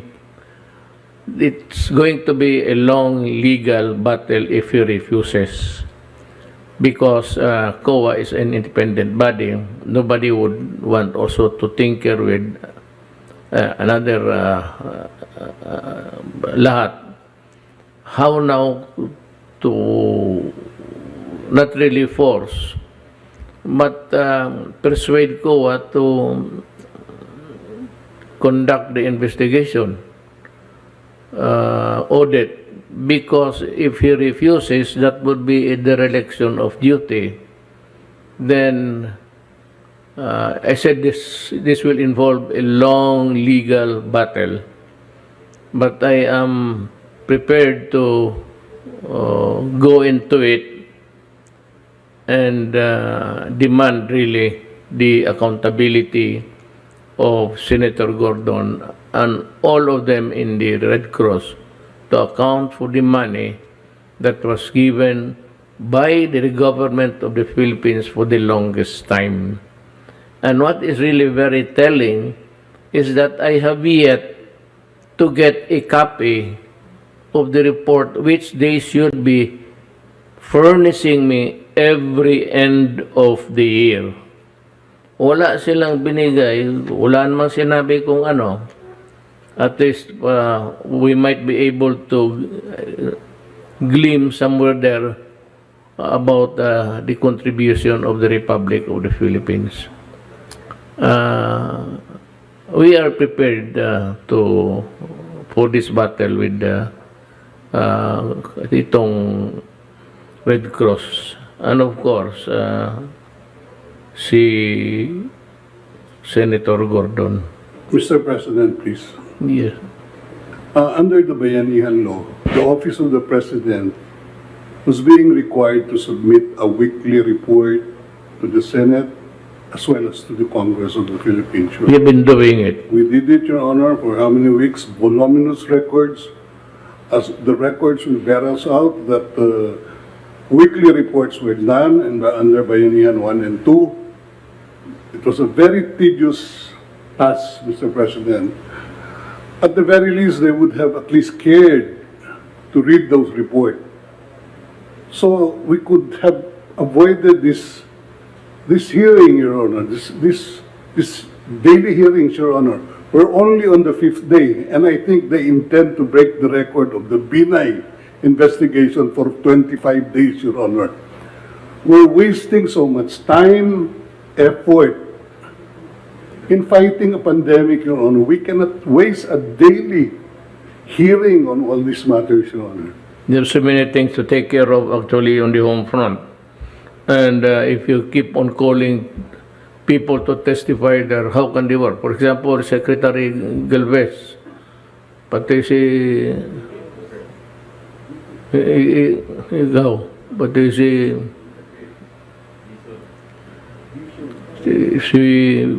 paano tayo makatrabaho nito kung nandoon kayo? Well, anyway, I'd tell you why. The reason, it's because election time and they want exposure. And they think that if they come up with certain corruption cases, true or false, they could get the mileage. So the only reason also why we are doing it to them is because they cannot have, Gordon cannot have his cake and eat it too. So, in my, yung tinutumbok niya, sasagot ako. Now, Gordon, itong si Gordon, ginamit niya si Asierto. Asierto was a policeman. Dito dapat police officer itong gagong to eh. He was one of those responsible for the importation of AK-74 or AK-47 na pumunta sa kamay ng mga kalaban, NPA. Ganito kagago itong police na to. And you know what? Nung tinatakot niya ito si matagal ko nakilala ko si ito kasi nagsumbong yung mga Chinese businessmen na pinapatawag sila nito ni Asierto and Company because of charges of totoo ba raw, involved sila sa charges. Alam mo na tinatakot. So, nung kinuha ko yung records, si Asierto lang ang nagre-report doon against Michael Yang. Kanyang report lang, kanyang dossier, if you may. Siya lang ang nagre-report. So, I knew that he was setting up Michael Yang para for either extortion or outright minsan hulihin nila. Ilan ang nahuli nito ni Asierto na Chinese na kinidnap, nagbayad ng ransom, tapos pinatay pa rin. Yan ang trabaho ni Asierto. He is guilty of treason against the country and a criminal at that. And he is being utilized by Gordon. Kaya Gordon, sumabay ka na kay Asierto. Pareho na kayo, halos pareho na yung style mo. Hindi ba siya din yung tinuturong mastermind ng 13 billion shabu shipment noong July 2018 sa Manila International Container Port at nakalagay sa loob ng abandoned magnetic filters at missing shabu pack in containers na nakita sa Cavite. Namumuliti ka itong si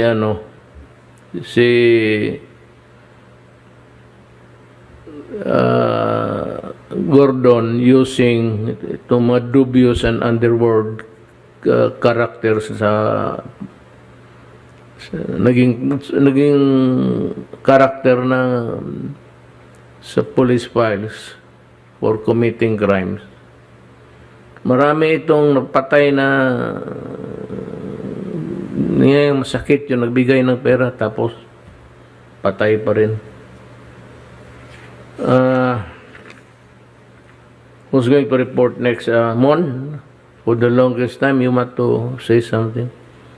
Just tell the people that what we are doing with their money and the efforts Yes, to thank you po, spend it wisely. Mr. President. I have just a short report about 4 slides. I think mga 2 weeks ago, I've given a fuller report, but just a more recent update on the DTI. DTI po ay isa pong, of course, your agency, tumutulong sa trabaho, negosyo, at saka consumer. Dito po sa ngayong report ay yung patungkol sa negosyo. Yung pagtulong, lalo na itong sa pandemya, na nawala ng maraming trabaho, mga na-displace, na-repatriate na OFWs. So we've been doing a lot of assistance up to the barangay level. Pinupuntahan po natin yon. We've reached out to 13,918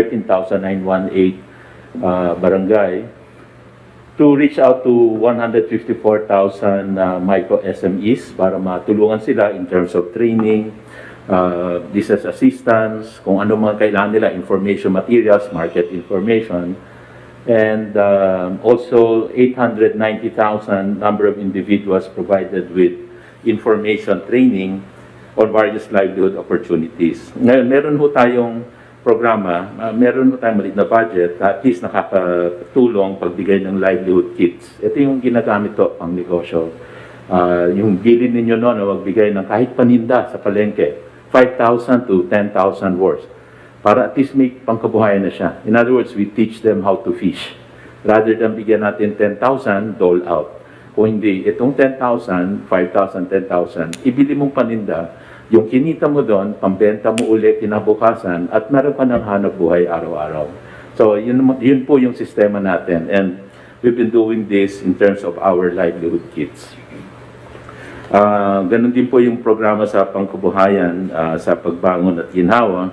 26,930 clients assisted at number of trainings conducted kasi bago bigyan din ng assistance, nagbibigay tayo ng training.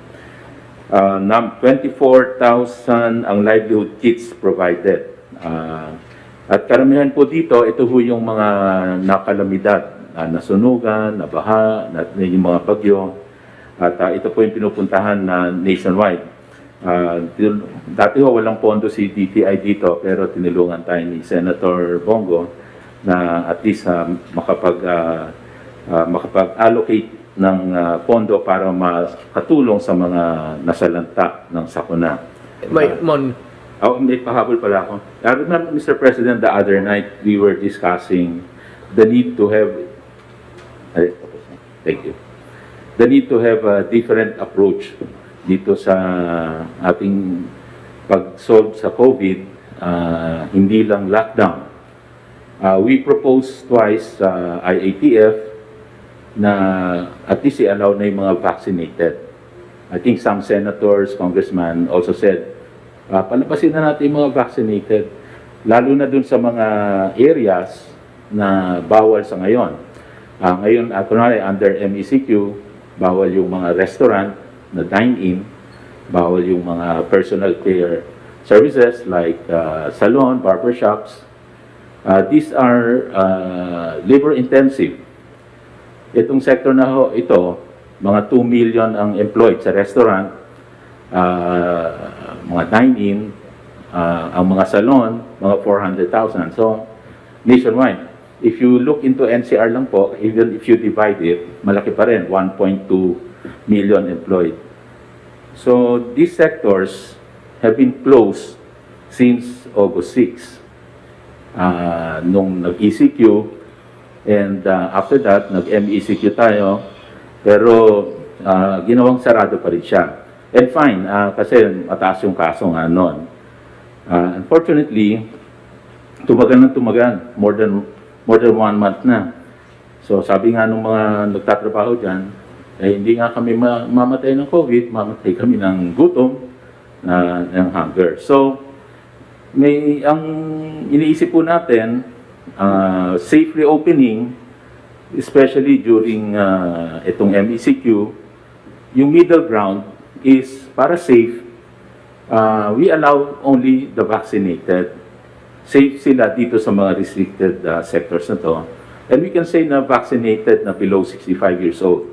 Kasi pag vaccinated na mas matanda, above 65, delikado pa rin pag tinamaan ng COVID na pwedeng maging severe critical. Pero yung mas bata ay mas malakas. Pero nasa health expert natin kung gusto nilang lagyan ng age. Pero ang importante po, pag vaccinated, ang promise ng vaccine, hindi maging severe and critical.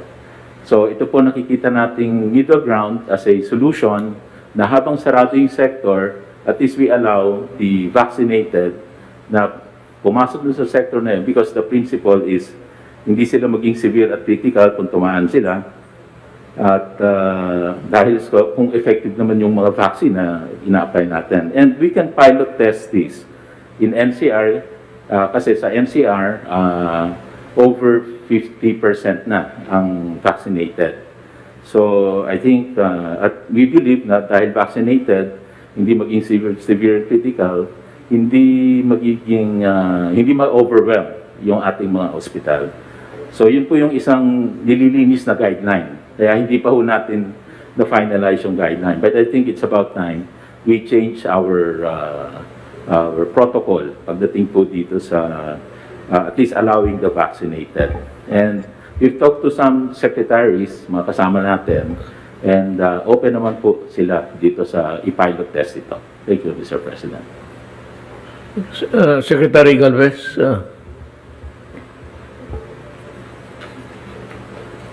You have some slides? Yes, please show my slide. Mr. President, Senator Bongo, ES, Secretary Dominguez, my fellow cabinet members, magandang gabi po sa ating mga... Next slide, please. Sir, ang Pilipinas po ay expecting a much bigger volume this September with the steady supply from Sinovac, Pfizer, and U.S. COVAX donation. Production issues of AstraZeneca, Moderna, and Sputnik have been resolved. Na-resolve po ng ating DOF negotiating team under U.S. ECOVEN sa pamumuno po ng ating Secretary Dominguez. So we can expect now a bigger volumes of COVAX with an initial 5.5 million Pfizer and 2 million Sinovac. We also heard that they will also deliver some AstraZeneca in the future. Then Pfizer and Moderna will also begin to scale up their deliveries with expected 5 million deliveries this month each. Ang AstraZeneca rin po ay magde-deliver na sa mga private sector at maganda po ito dahil kasi karamihan po, 80% po napupunta po sa LGU. And then yung issue ng Sputnik at Russian Direct Investment Fund, ito po ay inaantay po ng ating mga LGUs dahil kasi marami na po na over na po ang kanilang inaantay na component number 2, yung second dose. Pero wag po sila mag-alala dahil kasi po yung component 1 can sustain dahil kasi mataas po ang efficacy niya ng 70 to 83%. So darating na po yung 190,000 component as they have promised, and they might begin yung deliveries ng single dose ng Sputnik Light also this month. So 1 dose po yun. And then on our vaccination, despite the challenges and constraints, we are still on track. We have received already 54 million doses, and we have already administered 37.8 million doses. Actually, 38 na po yan. And we have already had more than 16 million are now fully vaccinated. Next slide, please. So the Philippines also expected to receive more than 61 million vaccine for the month of September and October. Kinumbahin po natin. And also, we are now negotiating for next year, for 2022, as directed by Secretary Dominguez.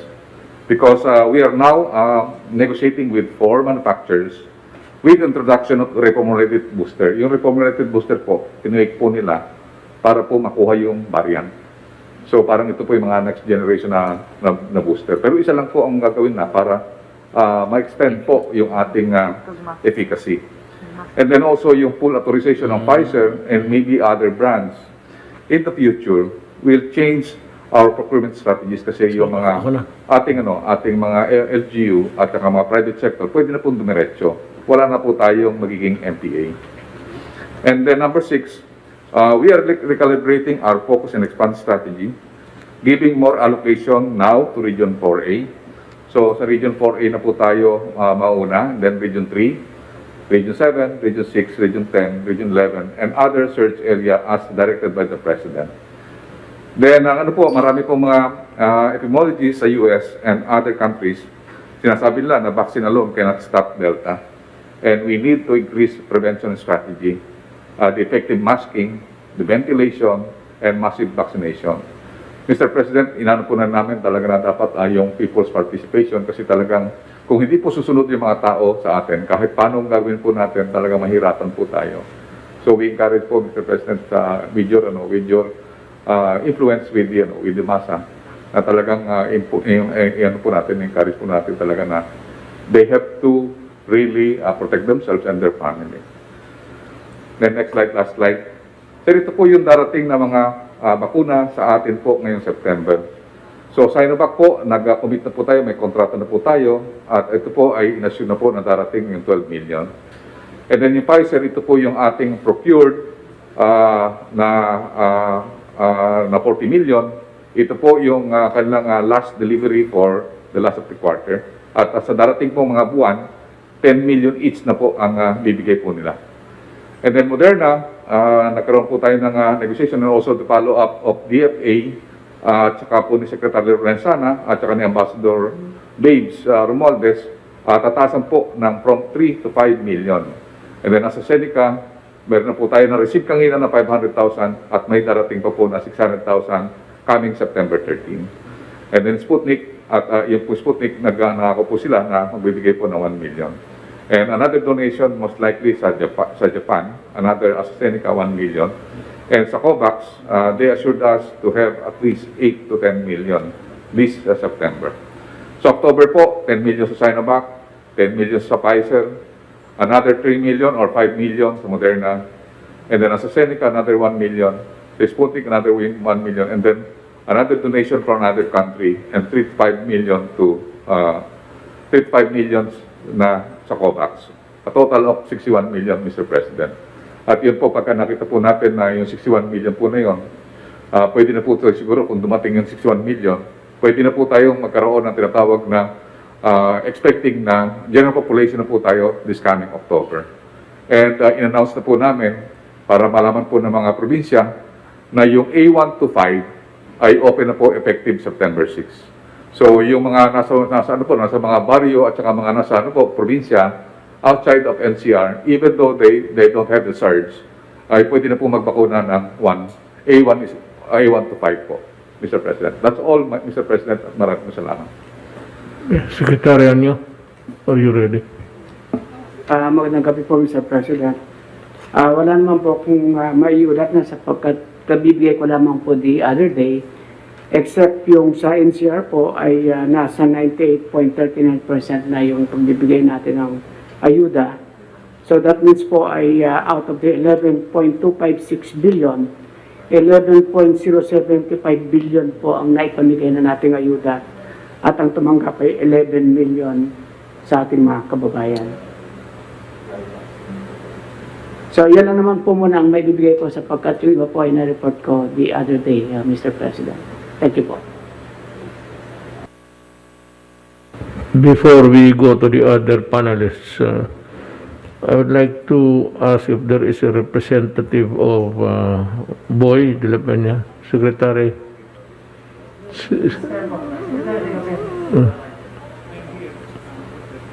Ano yan, Boy? Ivermectin clinical trials, Boy.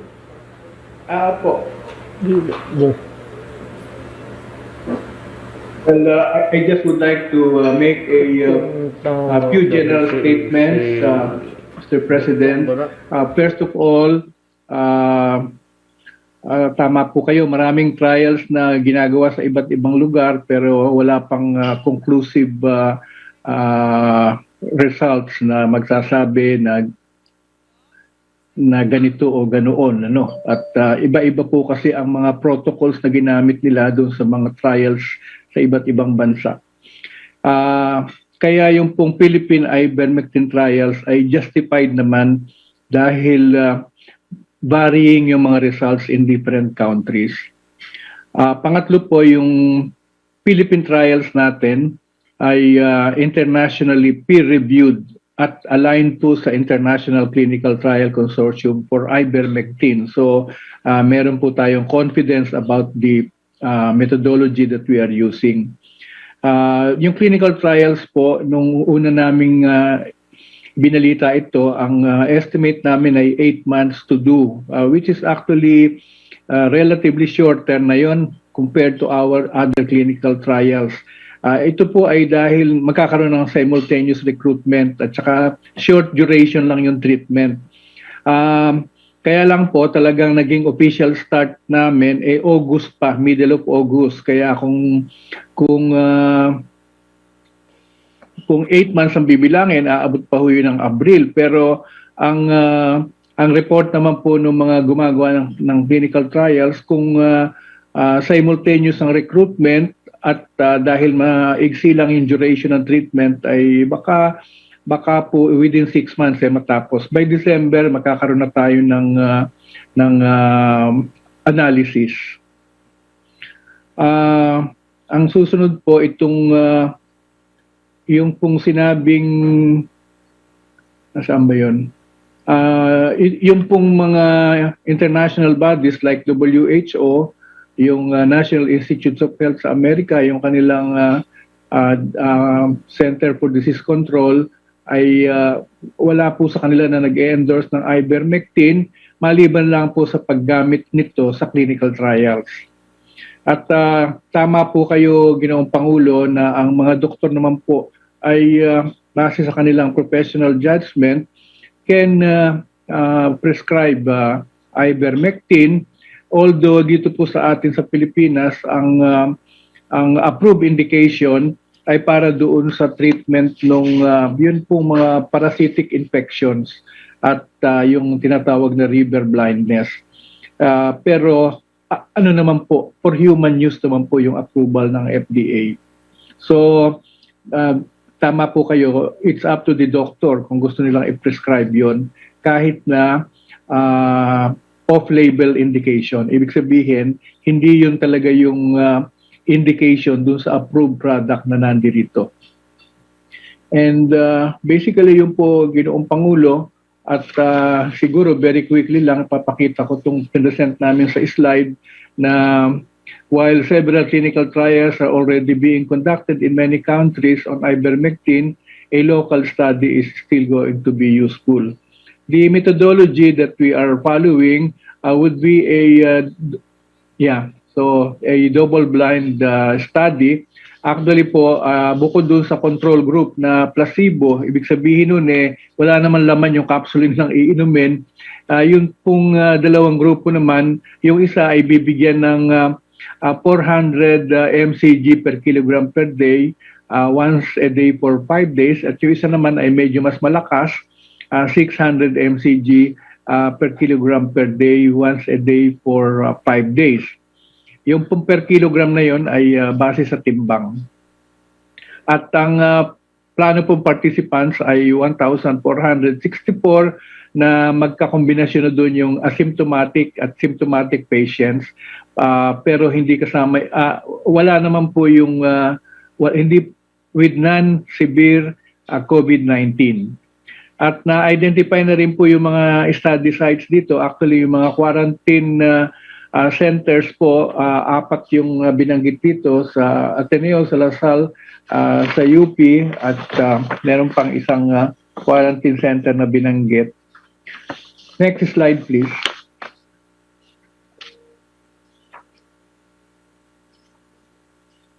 Yun nga po, there are 75 registered clinical trials on the use of ivermectin around the world. Okay, and there is also an international ivermectin consortium led by Dr. Andrew Hill of the University of Liverpool.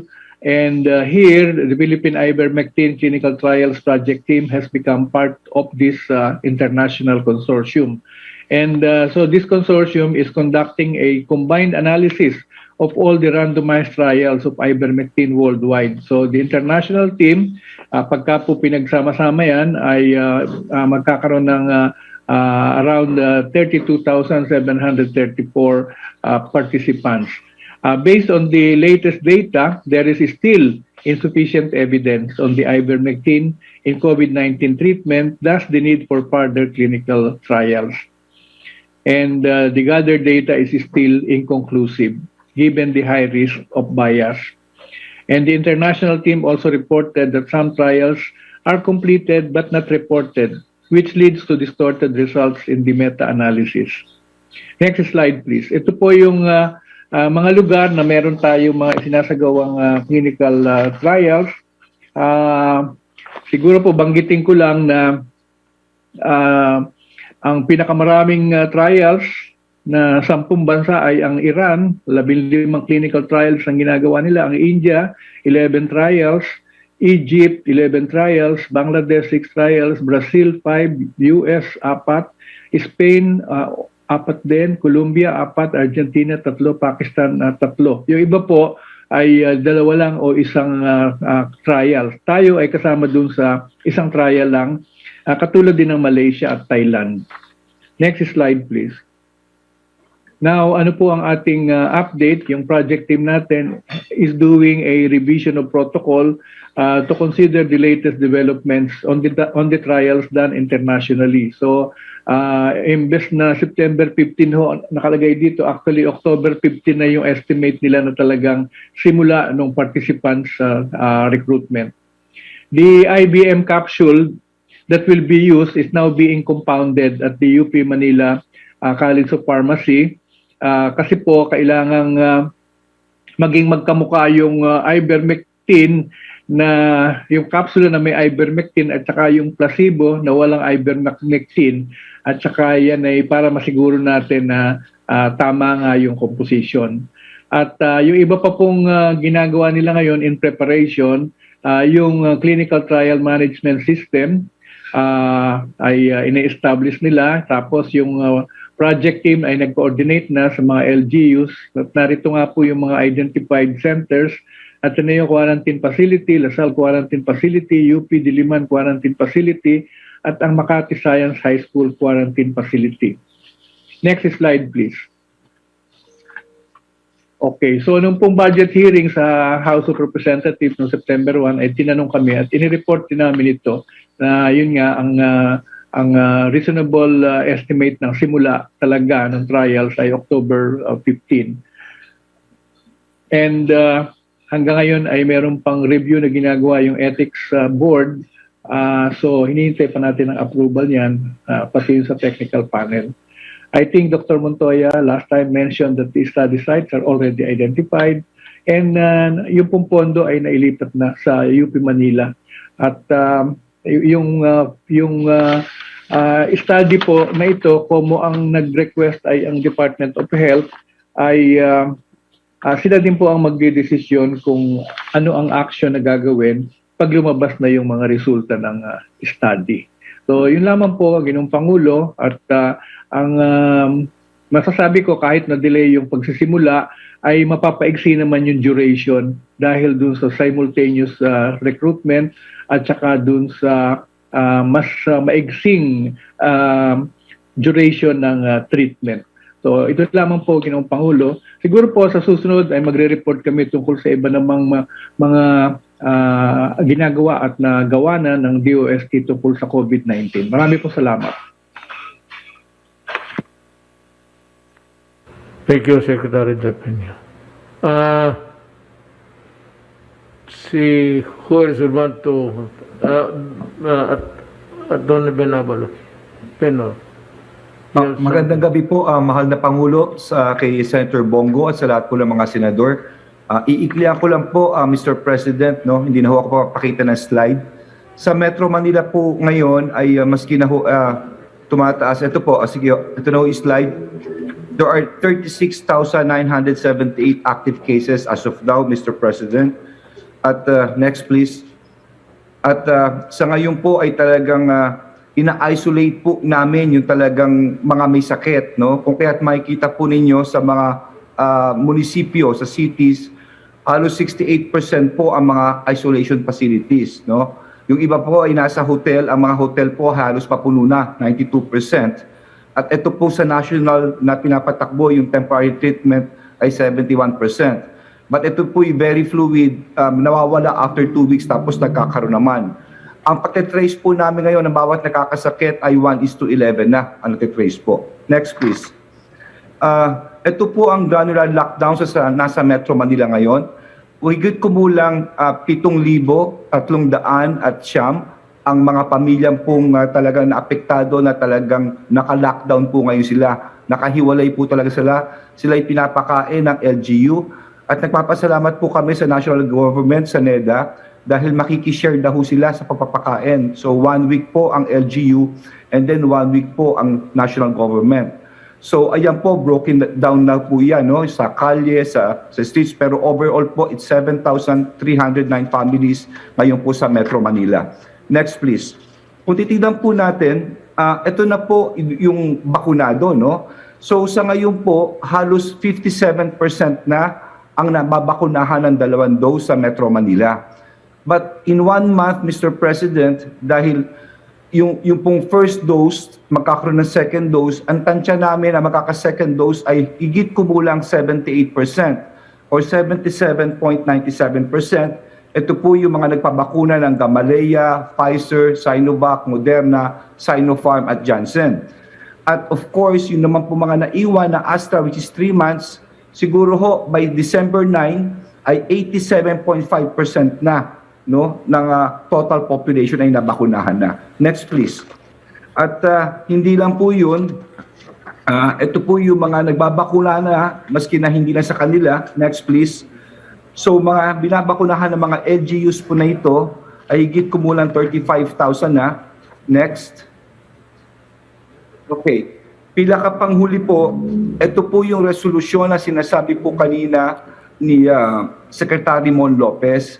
Dahil po highly vaccinated na ang Metro Manila, nagpasa po ang lahat ng alkalde ng Metro Manila na baka pwede yung pag-aralan na ng IATF. It's an interagency and interdisciplinary. No? Ibig sabihin po, hindi lang mga doktor, kasama na po ekonomista, mga international policy sa mga ibang mundo po, mga nauna sa ating magpabakuna, kung po pwede na bang ang 2 bakunado ay baka po pwede magkaroon po ng mga activities na ho. Kamukha po sa sinabi ni Secretary Mon Lopez.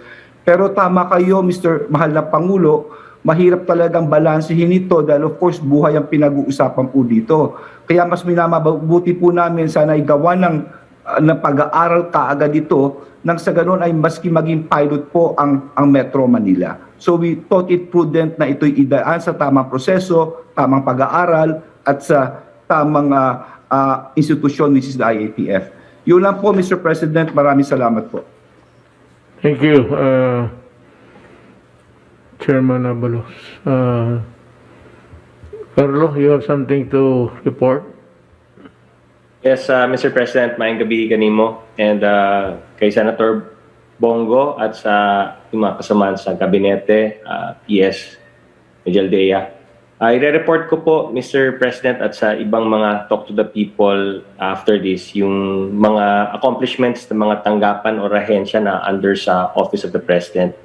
So ngayong araw na ito, i-report ko po, next slide, yung tungkol naman sa isang tanggapan o ahensya which is yung Anti-Red Tape Authority under your office.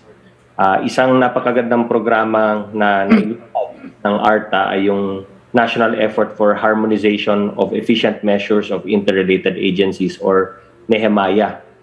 Alinsunod ito sa utos niyo po na tanggalin na yung mga redundant processes, pabilisin ang ease of doing of business. Kaya yung ARTA with partner agencies launched itong NEHMAYA para to cut government processes by 52% within 52 weeks. Yan po yung target. And the lead coordinating dito sa Nehemiah program na to ay yung tanggapan ni ES Medialdea at syempre yung ARTA at yung aking tanggapan po. Yung DICT naman po ay tumutulong sa atin sa digital infrastructure para sa automation ng mga government services. Next slide. Gaya ng sinabi ko, Mr. President, 52% reduction sa mga redundant processes in 52 weeks. Ito ay alinsunod din po sa speeding up ng realization ng socio-economic agenda ng inyong administrasyon. May 5 sectors po na tinarget ang Nehemiah program at ito po yung connectivity, telco, food and pharma, and logistics. Yung Nehemiah program is also part of the mandate ng ARTA under Republic Act 11032 to adopt a whole-of-government approach in streamlining government services, pati na rin sa Admin Order number 23 na pinirmahan niyo po, which is eliminating overregulation to promote efficiency of government processes. So dito sa telecoms sector po, ARTA along with key agencies signed a joint memorandum circular to streamline the permitting process ng telecom towers. At ito po ay nag-result sa pag-release ng more than 26,000 pending permits sa telecom sector. So napabilis po natin ang pag-release ng mga permits ng telecom sector, and this is in fulfillment sa panawagan niyo po to improve internet and speedy internet connectivity at internet connection sa buong bansa. Just to further elaborate dun sa telecom sector, nagka-release tuloy ng 26,636 pending permits sa telecom sector. In fact, dahil sa ARTA, over 35,000 permits so far have been released na-expedite. No? At including dyan, yung 8,510 permits, licenses, clearances, and certifications automatically approved or released by numerous government agencies from the period 2019 to 2021. Dahil sa lahat ng mga reforms na to, Mr. President, next slide, tumaas po ang ating ranking sa 2020 World Bank Doing Business Report, and we jumped from number 124 ay naging 95th na po tayo with a score of 62.8. So in a matter of 1 year, we jumped 29 notches pataas. And significantly improved dito yung protecting minority investors, getting credit, dealing with construction permits, and starting a business in the Philippines. So for an agency na bago lamang na-create under your watch, Mr. President, marami pong nagawa na. At again, this is in fulfillment sa utos niyo po na to simplify things here in the Philippines. Especially to cut and eliminate red tape in government. Maraming salamat po, Mr. President. Thank you, Secretary Nograles. Last but not the least, always the closing remarks to be rendered by Secretary Sal Panelo. Magandang gabi po, Pangulo, Senator Christopher Bongo at sa mga kasama natin sa kabinete. Maliban po sa pasasalamat ng mga alkalde, mga barangay kapitan, doon po sa mga nadaan natin, pati gobernador dyan sa Tarlac, Pangasinan, dyan po sa Bulacan, sa Pampanga, sa Negros Occidental. Gusto pong ipaabot sa inyo, Ginoong Pangulo, na sila daw po ay kontento sapagkat lahat ng mga ipinahatid nila sa pamamagitan ng iyong lingkod at doon sa lahat ng mga cabinet members na tinawagan natin, natugunan lahat po yung kanilang mga pangangailangan, lahat ng mga problema nila sa bakuna, yung po sa mga farm-to-market roads, yung problema nila doon sa mga mega infrastructure na akala nila natenga pero hindi. Madalit sabi, Ginoong Pangulo, lahat po na inilabas nila, tinubunan kaagad karakarakan ng lahat ng mga membro ng kabinete at sila po yung nagpapasalamat. At kaugnay naman po doon sa inyong pagtanggap bilang kandidato Vice Presidente, sila po ay pinapaabot din na nalulugod sila at kayo daw po ay susundan nila kahit na sino ang sabihin nyo, i-endorse niyo kung sino ang magiging Pangulo sapagkat naniniwala po sila na para sa kanila, kailangan ipagpatuloy ang mga sinimulan yung programa. Maliban pa po doon, ibig ko lang pong idagdag na yung pong posisyon ninyo sa kaso ng COA with respect sa Red Cross, kayo po you're definitely on the right track sapagkat napakalinaw naman po ng saligang batas, specifically Article 9D ng saligang batas that empowers and gives the Commission on Audit the duty to review and to audit even non-governmental organizations who receive regular subsidy from the government. Napakaklaro po ng Article 9D ng saligang batas. Maliban pa po dyan, alam naman natin na ito'y tumanggap ng bilyon galing sa PhilHealth. At taon-taon, ito po ay tumatanggap din ng lottery draw para sa kanilang mga relief distribution dyan sa PCSO. Maliban pa po doon sa mga special lottery draws para isuportahan yung mga blood programs. Kaya masyado klaro. In fact, logic will dictate, napaka-basic naman ho yan sa lahat ng mga law students, na pag ang pera ng gobyerno ay natanggap ng anumang ahensya ng gobyerno o kahit na hindi ahensya ng gobyerno, talagang may kapangyarihan po na pumasok ang gobyerno diyan at ang Commission on Audit. Kaya hindi po kailangan na pag-usapan yun sapagkat masyado namang klaro yun. Now, ang tanong po, sapagkat nabanggit po ninyo kanina na si Michael Aguinaldo ay nagsalita na sinusuportahan niya yung posisyon ni Senator Gordon na panaraw kapangyarihan ang COA. Sinabi niya po talaga yun. Meron siyang statement doon. At in fact, gumawa nga po ako ng memorandum address sa inyo at gumawa na rin ako ng statement na mali siya doon. Sapagkat, gaya ng sinabi ko, yung Article 9D, maliwanag na maliwanag. Ngayon, tanong, anong pwede natin gawin kay COA? Aba, pwede po tayo mag-file ng petition for mandamus compelling COA to perform its duty to audit itong non-governmental organization like Philippine National Red Cross. At tama rin po yung sinasabi nyo na pag hindi ginawa ni Michael Aguinaldo, yung head ng COA, yung kanyang tungkulin, dereliction of duty po yan. In fact, because of that provision that says the PRC has to submit yearly yung pong accomplishment in financial condition, that empowers the president, in fact, to look over the financial condition and seeing irregularities, therefore, talagang pwede siyang makialam po doon. Yan po nasa tamang, kayo po nasa tamang posisyon pagdating sa puntulian. Thank you for the very enlightening opinion from a learned person. So, ikaw na bahala dyan kay Gordon pati kay Aguinaldo pag ayaw nilang sumunod. Yes, Mr. President.